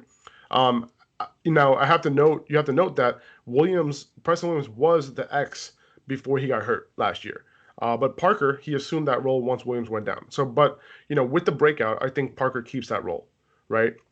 He's being drafted as a wide receiver 3 right now in the 6th round, and I'm all about that value, right? Like, dude was the wide receiver 2 after Fitzpatrick took over, and there's a Yeah. good chance that Fitzpatrick continues to be the starter, right? He's been Chan Gailey's starter in 72 of his last 80 games. Like Chan Gailey in his last 80 games. And those have been Fitzpatrick's best years too. Yeah, and that has been Fitzpatrick's best years. 4 of those years were his best years. So it's safe to say that he's very familiar with the system, right? When you consider the limited time rookies are going to get this offseason or got already this offseason, like it's going to be very tough to convince me that Tua is going to get the gig early in the year. It's very possible that he gets it a little bit later. But I think the upside with Parker, like especially where he's going, you're kind of drafting him at his floor, and I think the upside is pretty high. And then the potential target volume is elite, right? If you look at like some of these guys, like I mentioned, Dwayne Bowe, like 150 targets. Who else? There was a couple of guys who like had a ridiculous amount of With the Jets, Brandon Marshall, when he was like over 30. 175 targets or something crazy when he was like 32 Eric years Decker, old. also over 30. Yeah, and Eric Decker played the slot, right? So it's going to be something similar with Gesicki playing in the slot. So Stevie I'm Johnson? Stevie Johnson. That's the other one. He had like 150 target, 145 targets or something like that. Stevie Johnson, dude. You know what I'm saying? Like, come on. So yeah, so it's very possible that Devontae Parker gets this huge target volume this year.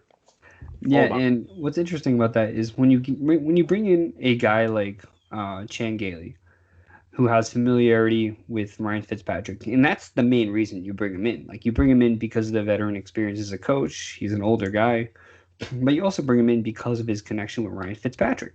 So when you do that, you don't say, "Oh, Tua's going to start week 1." Like they're gonna let, especially with no off season, no like they're starting training camp soon, Exactly. but he's All not gonna have any signs, preseason games. Like exactly. he's All coming signs are off just pointing crazy back. injuries. Yeah.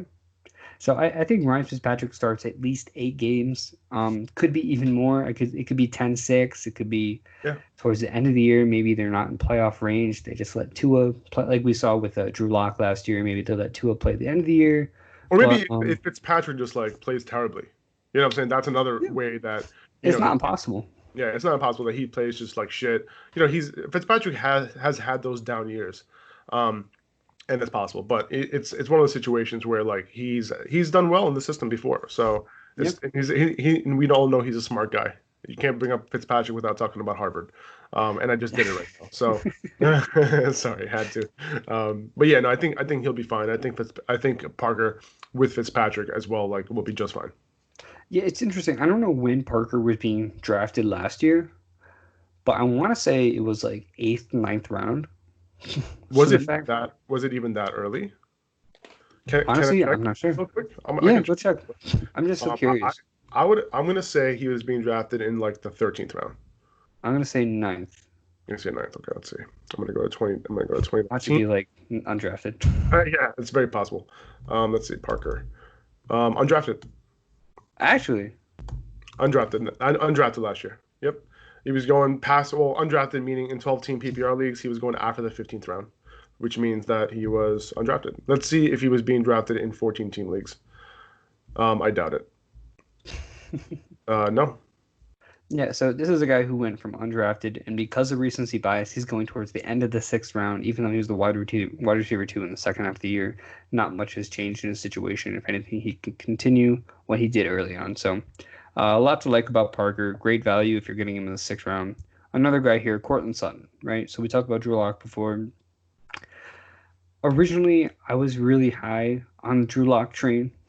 I had him as a top 15 quarterback. I said, like he's got all these weapons around him. He's got all the tools he needs to succeed. But there's no guarantee he takes that next step, Yes. especially with no preseason, not much time to get rapport with his receivers or his new weapons. So I do have concerns about Locke. He was inconsistent even at Mizzou.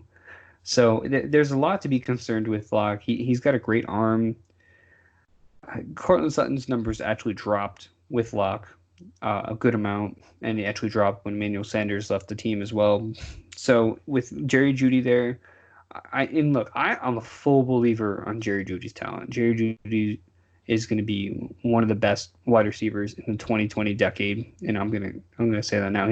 I'll say he will be the best Put your stake wide in the receiver. ground, Joey. Put your stake in the ground. Mm. I'm, But I'm yeah, gonna I'm I'm all on gonna Jeudy train. Jerry Joey Judy. That's gonna be your new nickname. Jerry Jeudy, I can't even say it. It's my fuck. Jerry Joey Judy. Jerry Jeudy, Or, but or Joey Jerry Judy. Jerry Jeudy, Something like that. Joey Jeudy. I'll figure it out.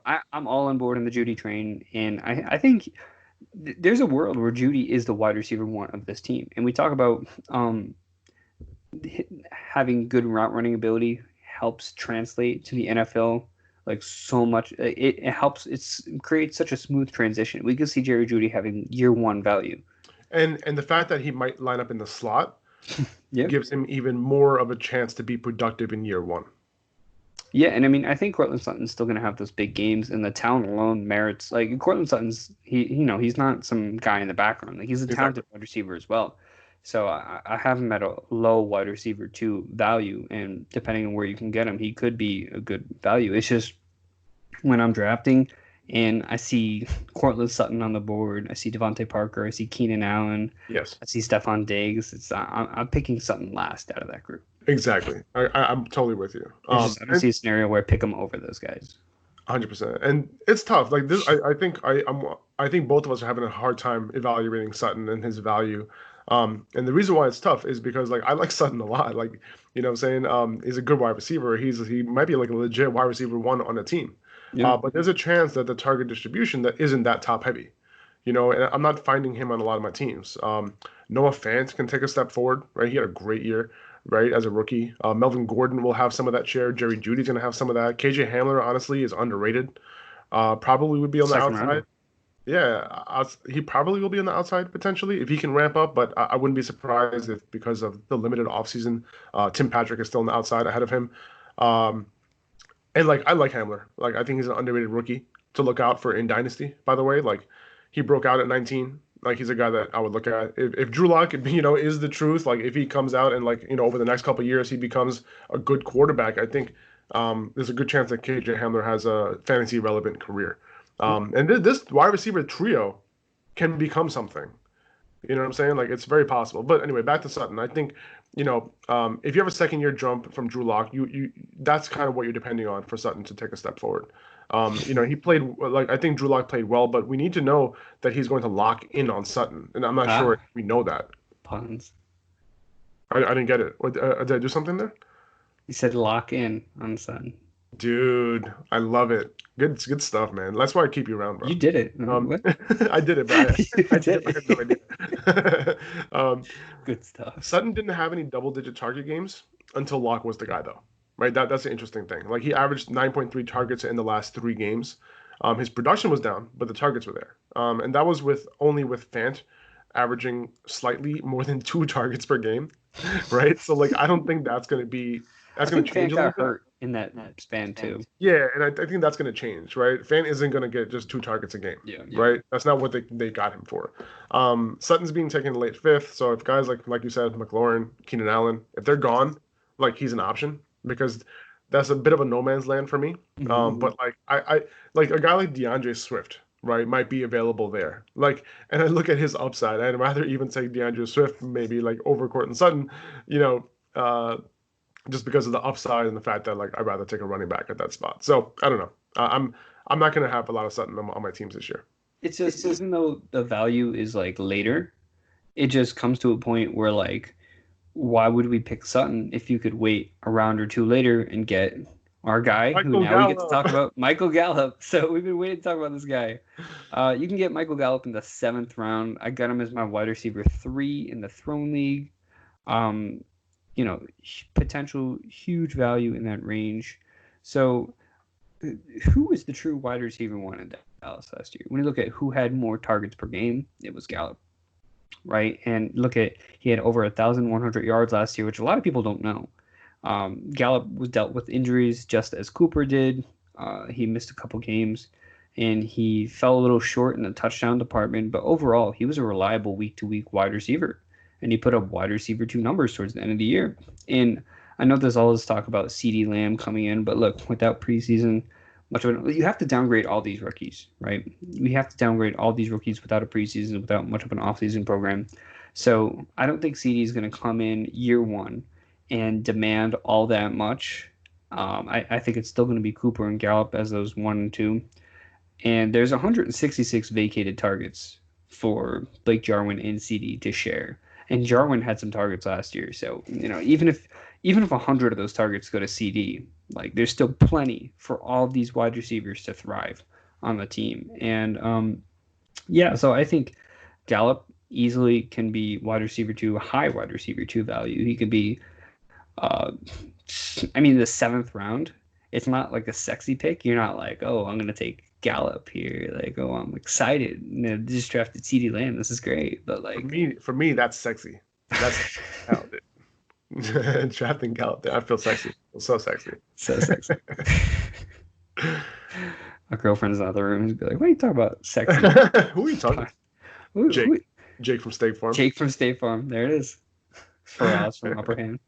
But yeah, man, I love Gallup's price, dude. Like he's on almost all of my teams. Like in every mock that I've done this offseason. He's going at the end of the 7th. Easy pick for me right there. He's being drafted as the wide receiver 33. Right? And even though the Cowboys drafted CeeDee Lamb, the Cowboys had the 2nd most vacated targets, like you said, because of Witten and Cobb leaving. And Gallup was already averaging almost 80 receiving yards per game last year. He had more 10 target games than Cooper did. And he played in 2 less games than Cooper did. So if he didn't tear his meniscus in week 2, like we would be talking about him very differently, I think, going into this year. I think his production would have been even higher. In the first 2 weeks before he got hurt, Gallup caught 15 balls for 226 yards. Right? He ended the year 3 of his last 4 games with 98 yards receiving or more. And then the last game of the season, he had 3 touchdowns, right, in week 17. So there's a lot of upside with Gallup, and he's being underrated. And it's funny, like when you look at who the number 1 corners have been going on, or who've been matching up with, they've been matching up with Cooper. Even though Gallup is the X, he's going to take advantage of those better matchups, and that's fine with me.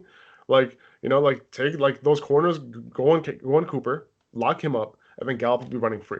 And then on top of that, Cooper has history struggling with those number 1 corners. So pass heavy offense, I'm big on Michael Gallup this year. And just because we're big on Gallup doesn't mean I don't hate Cooper either. We talked about Cooper in the first wide receiver 1 episode. I think he played through 4 injuries last year. Who would you rather draft? At their ADP, Gallup, 100%. Yeah. But overall, I do have Cooper higher just because touchdown production, true wide receiver 1 on the team. Potentially. I mean, we don't know if that's exactly true. Right. But value-wise, I would take Michael Gallup in a heartbeat. It's not even close. Because the difference between them isn't that high, and then there's also a small chance that Gallup, has more production. this year. Yeah, and I think Gallup could be the one that we see play in the slot more. I think we could see CD move to the outside. Maybe Gallup in the That would slot be could have some that would success. be even better. But I personally think CD is going to play in the slot this year only because they want to get the most production possible from a rookie. And I think just playing in the slot just like eases that transition immensely. Yeah, it could. I could Yeah, see it. we'll see though. But it's good to something to pay attention to. You want to know who's playing in the slot. They have three very Yeah, capable wide receivers, so you want to know who's. Honestly, who I think would be ideal in the slot? Amari Cooper. yeah. His production is night and day in the slot versus the outside, and the fact that he struggles sometimes against press and all that, like I honestly think that he would be amazing in the slot. It's really interesting because like we talk about all these three who could potentially play in the slot. All of them They're can. all versatile, great receivers. It's a Yeah. great room. And then we haven't even mentioned Mike McCarthy. I don't know why I'm holding a pen. I just like to play with things when I'm Yo, I think you should just like put it in your ear. Like that would be a dope look. What's his name? Matt Patricia always has a pencil in his ear. Like I wonder if he yeah, ever checked it out.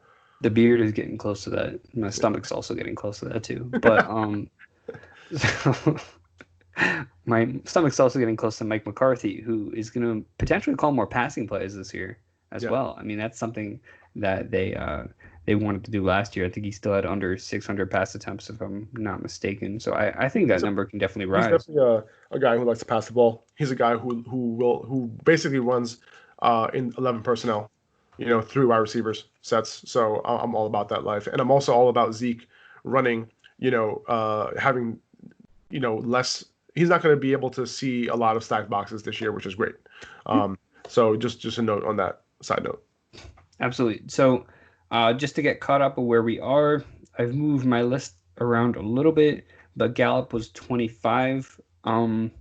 So I'm going to put in this invisible list in my head, I'm going to move Tyler Lockett to 26, Gallup to 25, and then 27, since there's a shift, is going to be Adam Thielen. So he's one of the most overvalued wide receivers this year. I think he's being drafted at the beginning of the third. So all the guys we talked about this episode, Adam Thielen is being drafted before all of those guys, including Juju and including DJ Shark. So Adam Thielen is being drafted, I think, the 303, Right. which is awful. So, look, as a player, I'm not going to knock on him. He's a good route runner, right? But he had a lackluster amount of targets last year. He was banged up, I'll give you that. But he's going to be 30 going to this year. The Vikings drafted Justin Jefferson, and the Vikings aren't stupid, right? They don't look at Jefferson and say, oh, he played his whole entire college career in the slot. He only played on the outside 5 times. Maybe we could just force him on the outside. Like, they knew who they were drafting. They're not dumb. Justin Jefferson is going to be the main slot receiver on the team. Are they still going to run 12 personnel? Yeah, they are. But you know what? When it comes to playing in the slot, it's going to be Jefferson's role. So the tight ends are going to be the go-to guys in the red zone. You have Dalvin Cook getting a ton of passing volume. You have Justin Jefferson being the slot guy. Adam Thielen's going to be 30. Where does he fit on to this offense anymore? He didn't have as much success as he did on the slot as he did on the outside. So I have a lot of concerns about Adam Thielen. It's not nearly as simple as Diggs out, Thielen go up. Like, it's not like Diggs, bye Diggs, Thielen go big time now. Like, it's not that simple. And look, I like how you put that. Like, explain this to me like I'm 2 years old. Bye, Diggs. like The Office. Like, explain this to me like I'm 3. He explains it. It's like, okay, explain it like I'm 2. But point being, like, I don't think it's that simple. I think Justin Jefferson kind of slides into a similar role. I don't know. I'm not big on Thielen at all, especially at his price. I think it might be one of the worst values in this draft. He could have over 100 targets, but he's not going to get the touchdowns. His efficiency is going to go down. Like, I don't know what people are expecting from him. Yeah, I'm not crazy high on Thielen, but I'm not crazy high on him only because of where he's going, right? And the wide receivers who are going at his price, like Galladay, Evans, Allen Robinson, Juju, DJ Moore around later. But I do think that Adam Thielen is very safe, right? You have him ranked where? Wide receiver what? 26? 26. Right. And I think, honestly, like, I think he's a borderline wide receiver 1, like a high-end wide receiver 2. Okay. With Diggs gone, I just rather have him a little bit lower than the guys I mentioned, right? With Diggs gone, right? Justin Jefferson, right? Being a rookie, right? And Mhm. him having limited work this summer than a rookie normally would get, and B, him having to play outside a ton because of the fact that Minnesota runs more 12 personnel than any other team in the league by a huge margin. I don't think he's going to step into a quote unquote Diggs role because he's not as going to be as good as Diggs is just yet, right, in his rookie year. And if Diggs wasn't commanding targets either, he was like averaging 5 targets per game over the first 5 games of the season last year with Mhm. feeling healthy, and then he followed that up with a monster game against Philly. Obviously, both Thielen and him did. They had a non-existent secondary, right, at the time in Week 6. But with Diggs gone, Thielen is the de facto #1 wide receiver, right? If Gary Kubiak is calling plays now, I expect the offense to be a bit more balanced than it was last season under, a less, and I mentioned this before, a less experienced offensive coordinator at Kevin Stefanski, right? And he was a great play caller, which is why he ended up getting the head coaching job in Cleveland. But I think Mike Zimmer wants and need, like, his wants and needs carried more weight with Stefanski because of that, right? And I think with Kubiak coming in, very experienced play caller, I think we can expect more of what Kubiak does, right? He still Mhm. likes to run the ball, but he does have a top-heavy approach when it comes to targets, especially to wide receivers. And I personally think that there isn't a wide receiver 2 on this team that is going to demand targets in 2020 at least. I think Justin Jefferson is going to be a great wide receiver, but I just don't think that's going to happen in year one. Don't Um, be slamming on my guy Olabisi Johnson. Don't Oh, be come on, don't be dude. doing And it's funny. Olabisi was playing a lot in the slot last year too, right? yeah. I think Thielen is going to average like 8 to 10 targets a game easily, right? He has a rapport with Cousins as well. He was very efficient on his limited targets last year, but I'm only in on him if he falls a little bit. I Mhm. don't think he has the upside. I think that the other guys that I mentioned that are going around his price range have, but at wide receiver 26, like I'll put him like about 10 spots higher, like Interesting. a little bit above a mid wide receiver too, just because of what his target share is going to be. So I don't like him exactly where he's going, but I think people are overreacting a little bit and drafting him over a few guys that I think have more upside. So I definitely understand following the volume, right? And I think that's something that could definitely work in Adam Thielen's favor. But at the same time, I mean, Irv Smith going into his second year, they still have Kyle Rudolph there. The touchdowns are going to go down for Thielen. You're relying on receptions, you're relying on yardage. He's going to be playing on the outside. Kirk Cousins likes to throw to the slot. And I mean, I understand, He's playing a lot on the outside last year, because yeah, and he didn't do that well.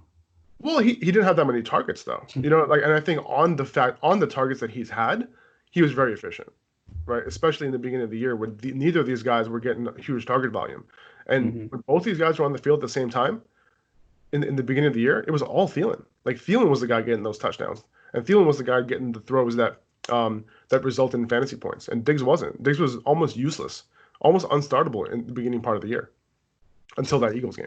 Yeah, And so when Thielen started getting hurt, that's when Diggs started to come on a little bit. yeah, so Thielen had a 16.5% target share last year, which isn't great. And It's not at even all. even if it goes up, I don't know. I feel like I'm the going to say this. I targets. think Thielen's target share is going to be around 23% this year, Okay. something like that. I really I do. At least because there's nobody else that they're going to throw the ball to. And if you look at Gary Kubiak's tight end usage and stuff like that, it's not that high. You know, it's one of those things where, like, yeah, he does like to use 12 personnel, but he doesn't. He targets his wide receiver 1 and his wide receiver 2 a ton, right? As far as like target share mm, goes. But since there isn't a wide receiver 2 that I think is going to contribute a ton, especially if they don't play a lot of 3 wide, um, it's gonna be tough, I think, for Justin Jefferson to like contribute a ton on the outside this year. So that's why I yeah, just think that Thielen is just so safe.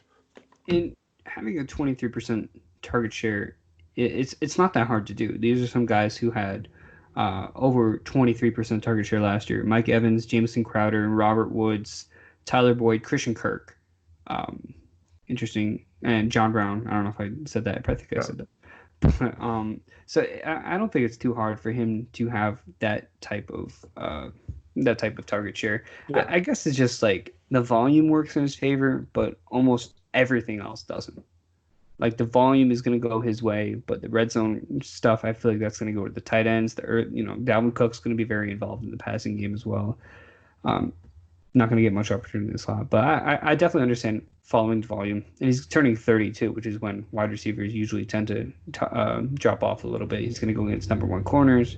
So, yeah, I mean, I have my concerns about Thielen. And honestly, like, it's a really, really deep draft class. Not draft class. It's a really deep wide receiver class this Yeah, year in terms of fantasy.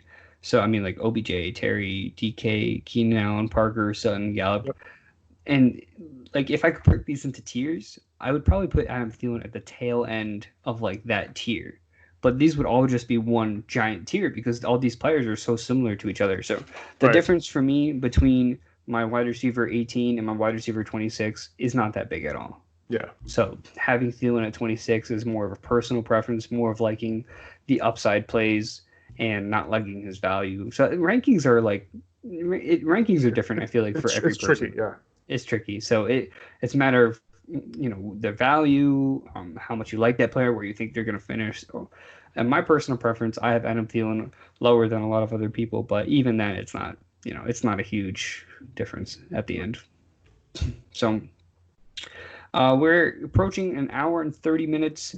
See if we can get through a few more names here. Julian Edelman, Tyler Boyd, and T.Y. Hilton, some of the guys I want to talk about. So let's talk about Julian Edelman real quick. So he's getting older. He doesn't have Brady.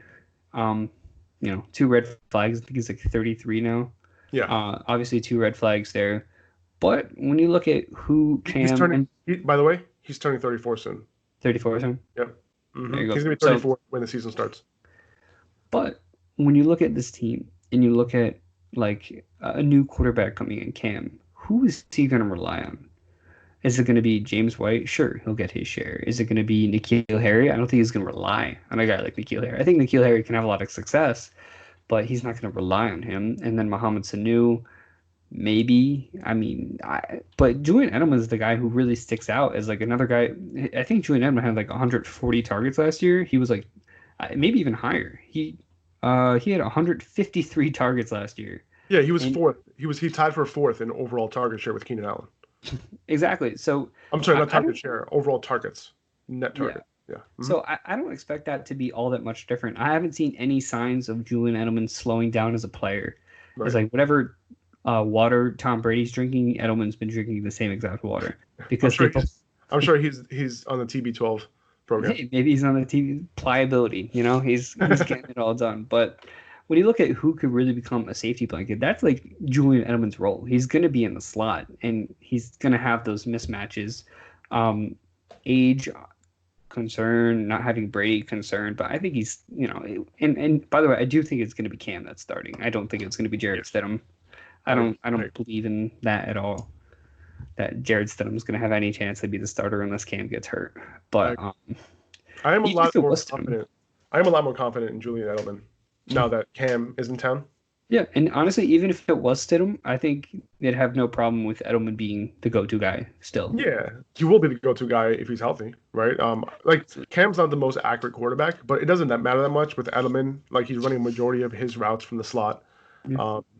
He had a great year last year, man. Like he was literally the only option, right? Like besides James White, it was like him and James White, right? He had the most receptions out of the slot last season of any player, a second highest target share out of the slot, fourth overall targets, right? I said with Keenan Allen. So I think he's in line. He's in line for a huge target share once again. I think, unless N'Keal Harry like takes a big step forward, I don't see where else the ball's going to go. Right. The only thing with Edelman for me is that he's 34 years old. Oh, well, he's going to be 34 when he goes into the season, and we're kind of depending on him to stay healthy and productive. For me, it's a little bit of a tough thing to do for me at that age, right? Now he can be the exception, and he proved that last season. Yeah. But I don't know, we just don't see too many 34-year-old wide receivers as fantasy relevant guys, right? He did it big at 33. Kudos to him. And I might be missing out, but I just might look elsewhere if guys like Devontae Parker, maybe James White. Yeah, and one of the things with Allen. Edelman, especially as a Patriots fan, and I don't want to sound like bias in when I'm saying this, but I think Edelman is one of the toughest guys in the league. Yeah. And another thing too is we sometimes we look to running backs, we see how much work they saw early on in their career because it can affect their longevity in the league. So if they weren't seeing 300 carries for the first 5 years, that running back 5 years later is like equivalent to a younger running back Right. because they haven't been worn down through all those years.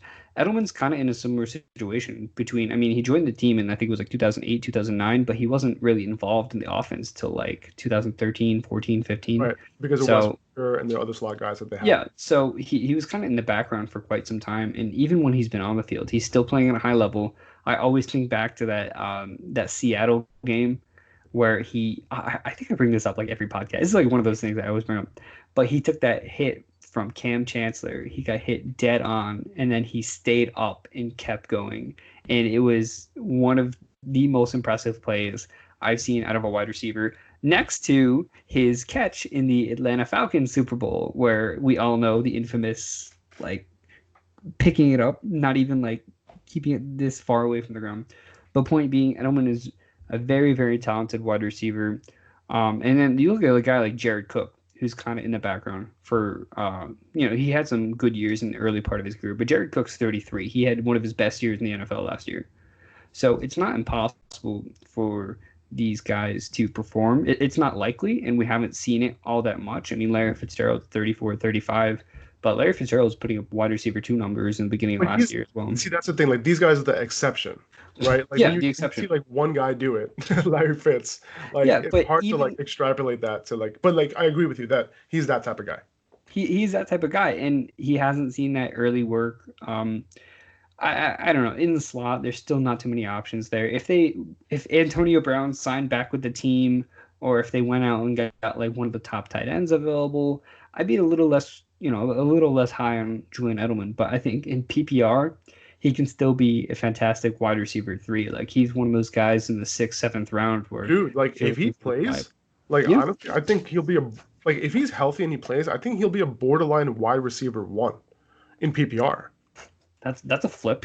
You you, No, no, no, you went no, from I don't but, want but like I to. said, like I just don't want to have that guy because like I want to make sure like, if I'm drafting Edelman, I want to make sure that I have some depth behind him, right? So I'm gonna grab like a Deontay Johnson, Jamison Crowder, For Christian me, Kirk, Sterling Edelman Shepard. is always the depth behind type of guy. Like he was Exactly. like my wide receiver 4. Like he's that guy who is the depth a lot of the Right, right, times. right. And his price is fine. Like I get that the risk is baked into his ADP.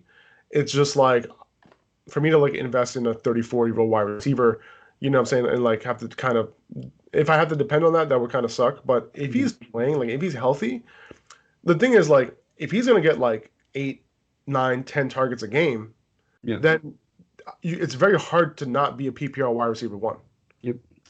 It won't happen because he's getting efficient targets, he's running out of the slot, and it's hard because that's what he was last year. He was a wide receiver 1 last year, Yep. right? Like what's really changing here? Tom Brady, like what? Tom Brady is just amazing at hitting slot wide receivers? No, I don't think that's the case. I think the reason why Julian Edelman was so good last year is because of Julian Edelman, not because of Tom Brady. Tom Brady wasn't making Julian Edelman. You know what I mean? So I think Cam Newton coming in, as long as Edelman's healthy, like it's good. I just don't want to invest in that because I don't know if he's going to be healthy all year, and I don't know if he'll be able to stand up the whole entire season. You know, And um, what makes Tom Brady so great what is makes that is all right, that tell me. he God damn it. Is that he uses his weapons in the best way he can. Like he's a versatile quarterback in the sense of he can change up what kind of a quarterback he is. Like when he had Randy Moss, he was a deep thrower, Yeah, right?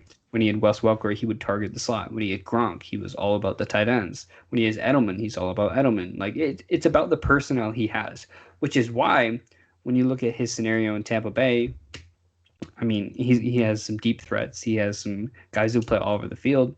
I think even at his age, he can kind of adjust to that and I play agree. to that level. I agree with So you. that's He's not going to be throwing the ball to like Dario Ogunbowale because he misses James White. yeah, no, it's not going to be like that. And at the same time, like you made a good point where you said like Brady didn't make Edelman, but like at the same time, like he's going to throw to his best player. He just wants Yeah, to get his best player the ball. right, And the fact that it has been Edelman for so many years just goes to show like how good Edelman actually is. right. So that's just a little more on that. As a Patriots fan whose heart has been broken, so next thing I want to talk about Tyler Boyd. So Tyler Boyd is going to be one of the best wide receiver values out of all these players. I think he's going to the 8th round, which is absolutely nuts for this season he had last year. Wow, he's at the 7-8 turn. Wow. Yeah, you're right. Okay. Yeah, so he had all those targets last year. I think he was up there. I think he had like 140, 130 targets last year. Now he's got Caught, AJ. he caught 90 balls. Yeah, he caught 90 balls too. But now apparently AJ Green is healthy. T Higgins coming in like a rookie. I'm not worried about the rookie. John Ross. I'm not worried about John Ross. Um, who else? I mean, the tight ends. Like, everybody's saying like, oh, it's crowded, right? It's crowded wide receiver. Is it? Is it really? Is it No. really that crowded? Like AJ Green and Tyler Boyd, those are just two wide receivers that you have. Most teams have two wide receivers. Like, do they not? So, and I mean, like Joe Burrow as a rookie, not much of an offseason program. I don't think anyone's expecting him to not start week one, no matter what the scenario is. So he could struggle a little, especially early on. But at the same time, Tyler Boyd's that main slot wide receiver. And we talked about having a safety blanket. Tyler Boyd was that guy for what the hell was his name? Andy Dalton. Right. Jesus, I can't think of his name. He's so in the past now. But he was that guy for Dalton last year. He became that guy. He had that great year. I think he has 2 straight seasons of 1,000 yards now. So I might be wrong on that. I should probably fact check these things before I say them, but that's why you're here. But anyway, how will Burrow do with no preseason? And by the way, when we say no preseason, that I don't think it's become official yet, but that's just what we're expecting. And at the same time, that's what the NFL has offered the NFLPA. So they're in talks of having no preseason season. So No, I think boy, the NFL already said that there's going to be no preseason. oh, then maybe okay. Yeah, See, there's going to be no no fact preseason. checking. No This preseason is this the year. problem. So, I was big on Tyler Boyd last season, and now he's being drafted even later. Yeah. He was very inconsistent last season, right? But like, who could blame him, right? He had like a bunch of quarterback issues, quarterback in and out the lineup. Now he has AJ Green back, Joe Burrow as his quarterback. He was probably healthy. Like Green was probably healthy in the middle of last year, right? After that, what was it? It was an ankle injury, right? High Or was ankle it foot sprain. He had surgery on a high ankle sprain. Not many people do that. Right. And I think he was healthy at some point, but he just refused to come back to that shit show. I think that's literally what happened. Um, And like then the franchise tag team. just had them. Now with Greenback, right? That's less of the defense's attention on Boyd, so he'll be able to run out of the slot a little bit more freely. Yep. Justin Jefferson like absolutely killed it with Joe Burrow Yeah, that's what I was going to mention. in the slot at LSU, right? So there's a chance that Burrow just naturally looks that way. Now, Burrow also had his outside wide receivers killing it as well. Like Jamar Chase, like absolutely murdered last season, Yep. right? AJ Green shouldn't be left out of this. So as you know, he was like elite, right? A couple years ago, like he was an elite wide receiver. He probably still is, but like who knows how long we'll have him for this year, right? Like I'm fine with Boyd as my wide receiver 3 in PPR leagues. His price is at the 7-8 turn, like you said. That's great. Like he caught 90 balls last year. He was on pace to do the same thing in 2018. He doesn't have like a ton of upside, but he'll be a solid PPR wide receiver 3 with wide receiver 2 upside if he gets the targets. Imagine drafting this way. Imagine picking a running back in rounds 1, 2, 3, and 4, getting a wide receiver in the 5th and 6th, getting a tight end in the 7th, and then getting Tyler Boyd as your wide receiver 3. I mean, you could That'd be crazy.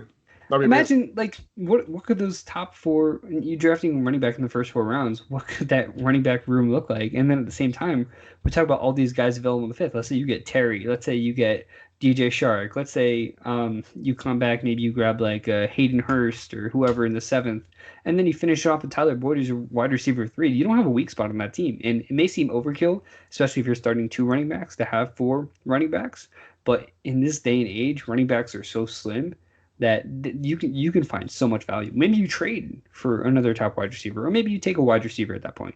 Either way, like the flexibility of taking a guy like Tyler Boyd in the 8th round allows you to do so much, and we really can't stress enough. You need to wait on wide receiver now more than ever. There's no reason.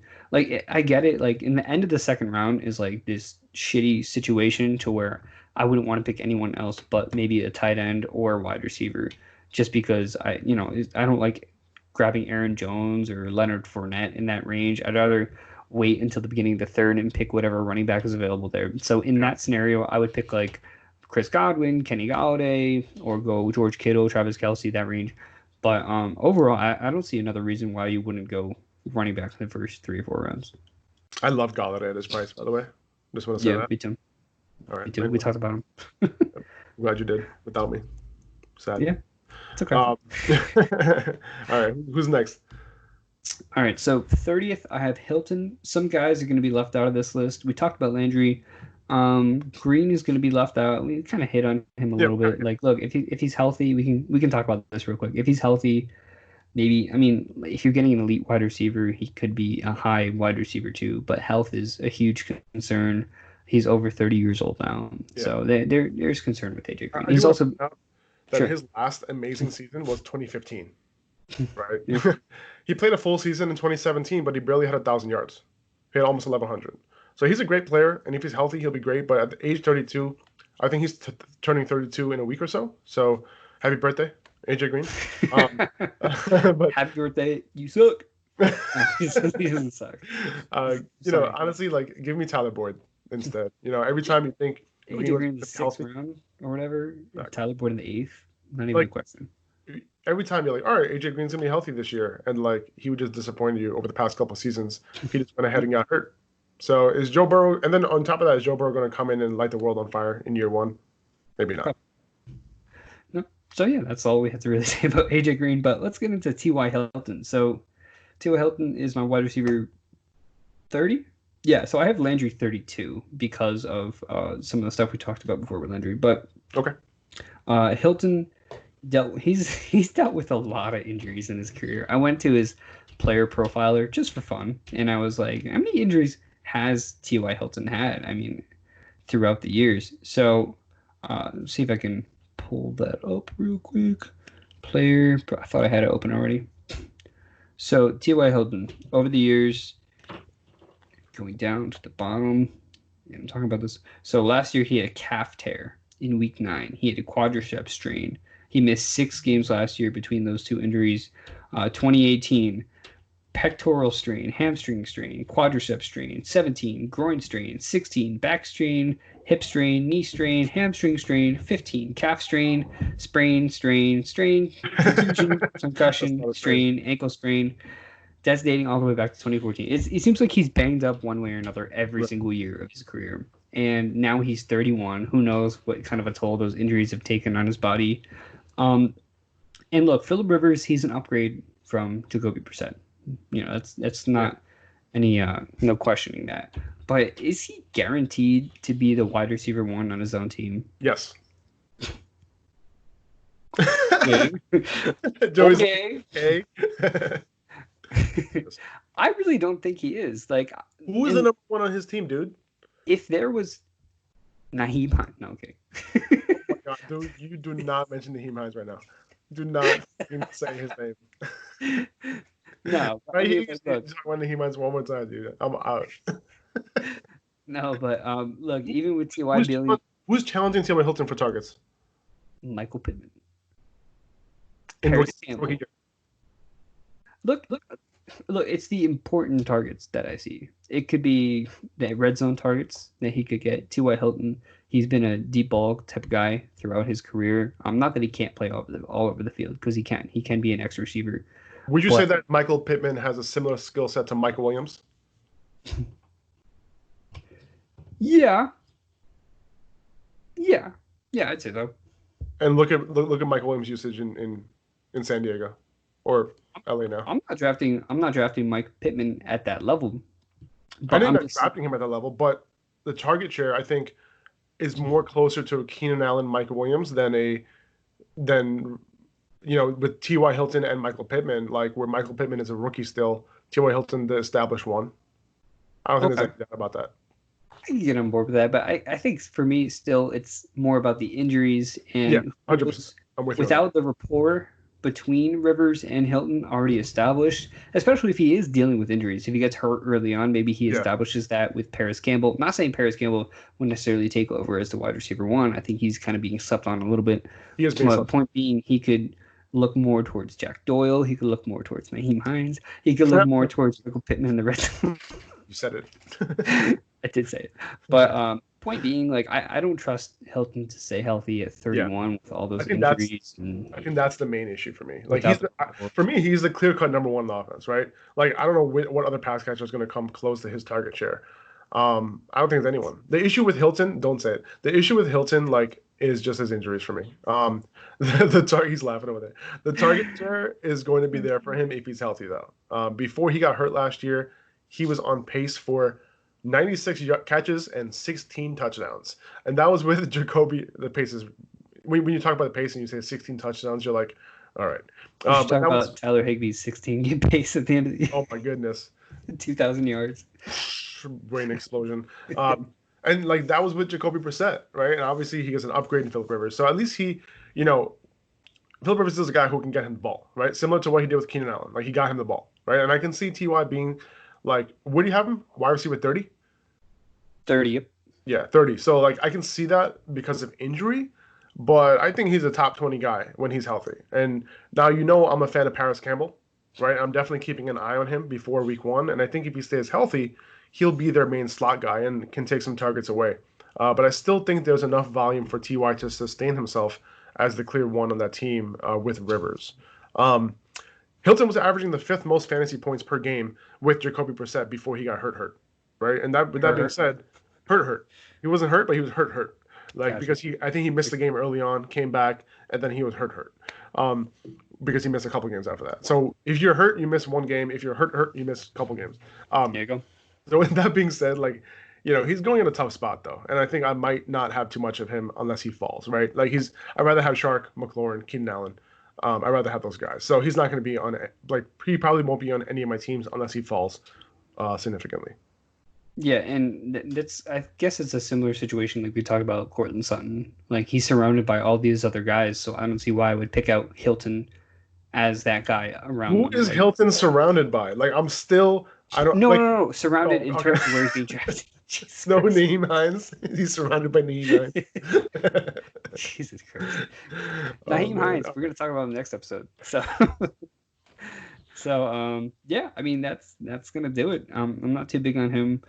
Some other guys that have been left out: Marquise Brown, and then the Houston wide receivers with Brandon Cooks and Will Fuller. But can we talk about Fuller and Brandon Cooks real quick?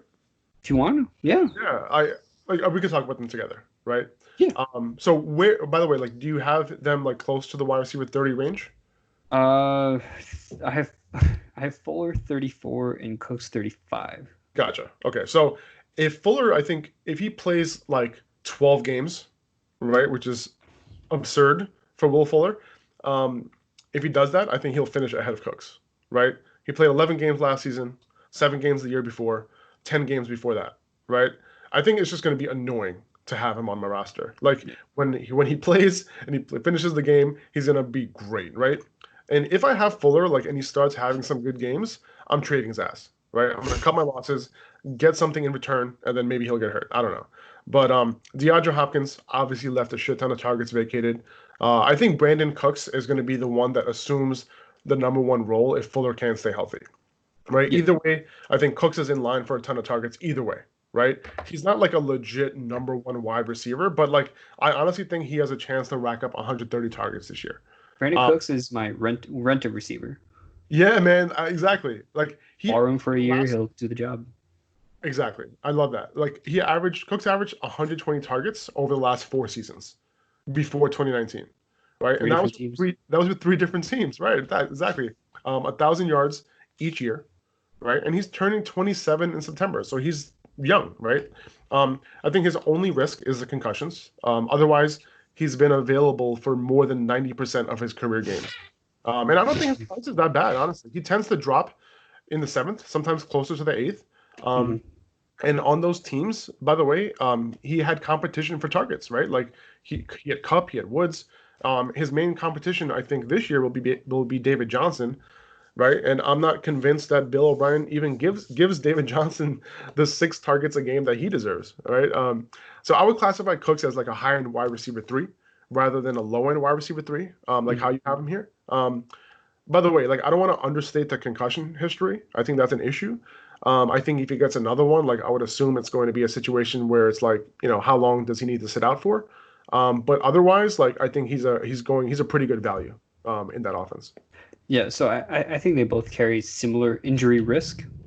Really, Will Brandon Cooks and Will Fuller. look, and it's similar, but it's different, right? Because Will Fuller is 2 years removed from ACL. He's had a lot of freak injuries, similar to like what Fournette had. If Fuller didn't end the year on what was it? I think it was like he tore something in abdomen.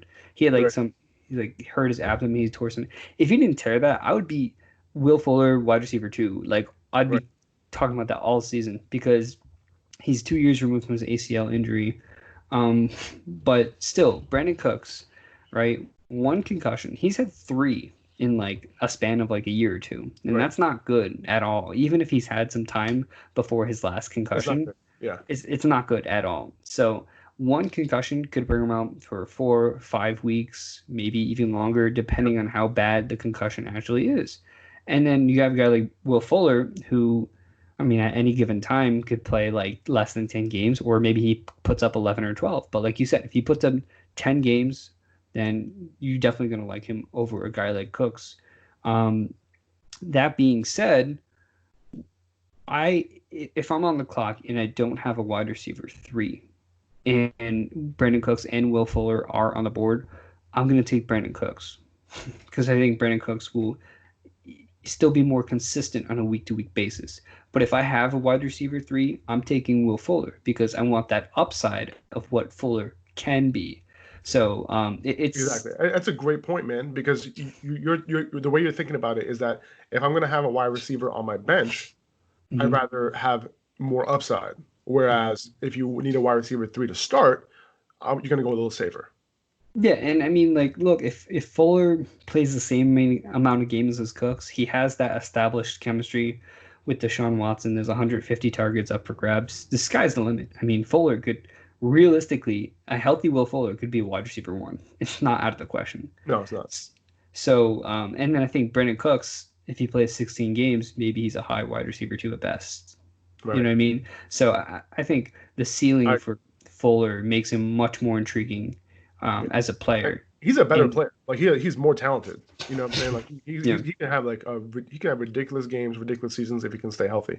And and he it's a has a matter great of quarterback too. So yeah, sky's the limit for him if he can it's stay. a matter of them being healthy because although the injury may seem different, but like they both have a chance to miss 5 or 6 games at any day, any week's notice. Right. So in that aspect, I do have Fuller one spot over Cooks, but it just comes to a matter of what my team needs when I get Exactly. to and they're both on the board. Like in the Yep. Scott Fish, I didn't have a wide receiver 3, so I picked Cooks, even though they were both on the board. Right. So I went that route, but still, Got it. Got it. yep. So that's where we landed with those. We do you want to talk about Marquise Brown because I feel like we kind of skimmed over him. We can. I think for me, like with Marquise Brown, like it's I don't want to pay his price, right? Right now he's going in the middle of the sixth round, and I understand the upside. You know what I mean? I think like this year he could have like if I had to guess what his stat line is going to be, Mm-hmm. I would guess like 65 catches for like 1,100 yards, maybe 1,200, and like 7 touchdowns, right? That's kind of how I look at it. And that's pretty good, right? But I don't know if the volume is going to be there. We would have to depend on efficiency.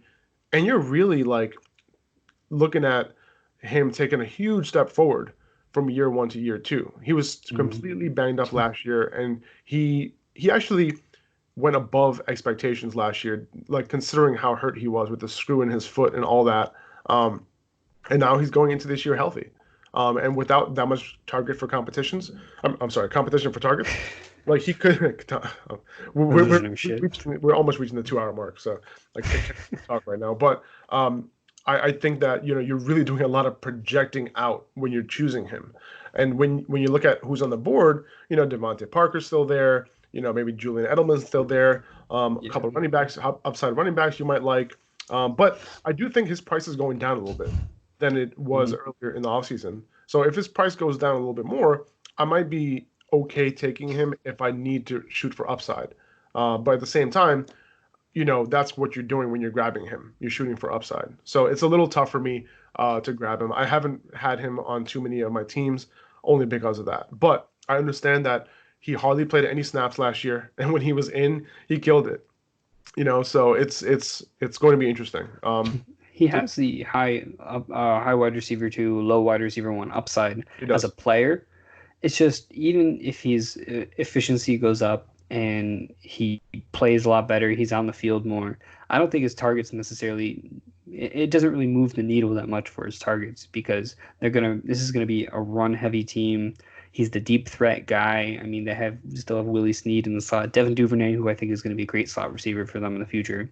Miles Boykin on the outside, who if he's involved, Miles Boykin can take some of these touchdowns as well. And I mean, obviously, Mark Andrews, the biggest threat on the field, who I think is the team's number one target. So Yeah, I agree. at the same time, you're taking Lamar Jackson's number 2 player, and if we're projecting Lamar Jackson to fall at any bit, for him to regress at any point from what he did last year, throwing 30 touchdowns with like the least amount of passing attempts in the league, which I mean, it's hard to sustain that level of success. So if we're projecting Lamar Jackson's production to go down a little bit in the passing game, we have to kind of apply that to everybody on the team. So although he was a rookie going into his second year, I don't think there's that much room for growth, even if he's healthy.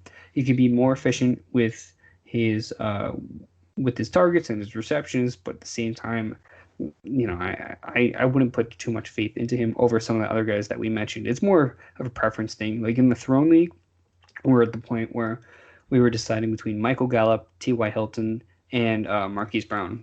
All these guys ended up falling, and we ended up going Michael Gallup, and I think it was the right choice. Right. So, I agree. And Michael Gallup is going like almost a round and a half later. exactly. So it's like, why take him there when you can take someone else around later? So, how do you feel? I think that does it. I feel great, man. I think that was a great episode. Hopefully, people are still here. Should we put another little Easter egg? And it Yeah, was French I fries had last time. like 3 people redeem the French fries code last week, Yeah, I had a few. I had and a few people DM me and text me. yeah. I mean, so that's So been interesting. if you guys are still here after 2 hours, really, really appreciate it. Next week, really want to do the sleepers episode. So we talked about this a little bit. We hinted towards it a little bit in the last episode, and we talked about it before we got on today. But what we want to do is talk about sleepers from quarterback, running back, wide receiver, tight ends, guys we haven't really talked about yet. And maybe after that we can do busts or something. But I Yeah, mean, but we've already talked about like the top guys and the busts past the 30. I don't guess aren't really right. there, but we can figure something else Or, out. But or like point some being, or guys we're avoiding something like that. yeah, guys, we're avoiding. Yeah, That works. But yeah. yeah. So sleeper episode. We'll keep you guys updated on that. Want to get that out next week. What should the word this week be? What should the word be? Let's do chicken nuggets. Okay. Okay. All right. I Let's like it. stay with the food theme. So, guys, DM us chicken nuggets if you were able to listen to the whole entire thing. We really, really appreciate it. Subscribe. Follow me on Instagram, fantasy.football.analyst. Follow Faraz, Upper Hand Fantasy. Is there anything else you want to say before we get out? Before No, we that's it. Yeah, just shoot us a DM if you have any questions, you want to talk. You can also text me, by the way. well, You can text me. The number is 718-306-6701. You can text me there and we can chat fantasy. or show up at his house. It's like the same thing. Just Either one. My address is no, I'm kidding. But yeah, text me, DM me, whatever. Let's talk. All right. Sounds good. So, thank you guys for listening, and we'll see you next week with Sleepers. See ya. See you.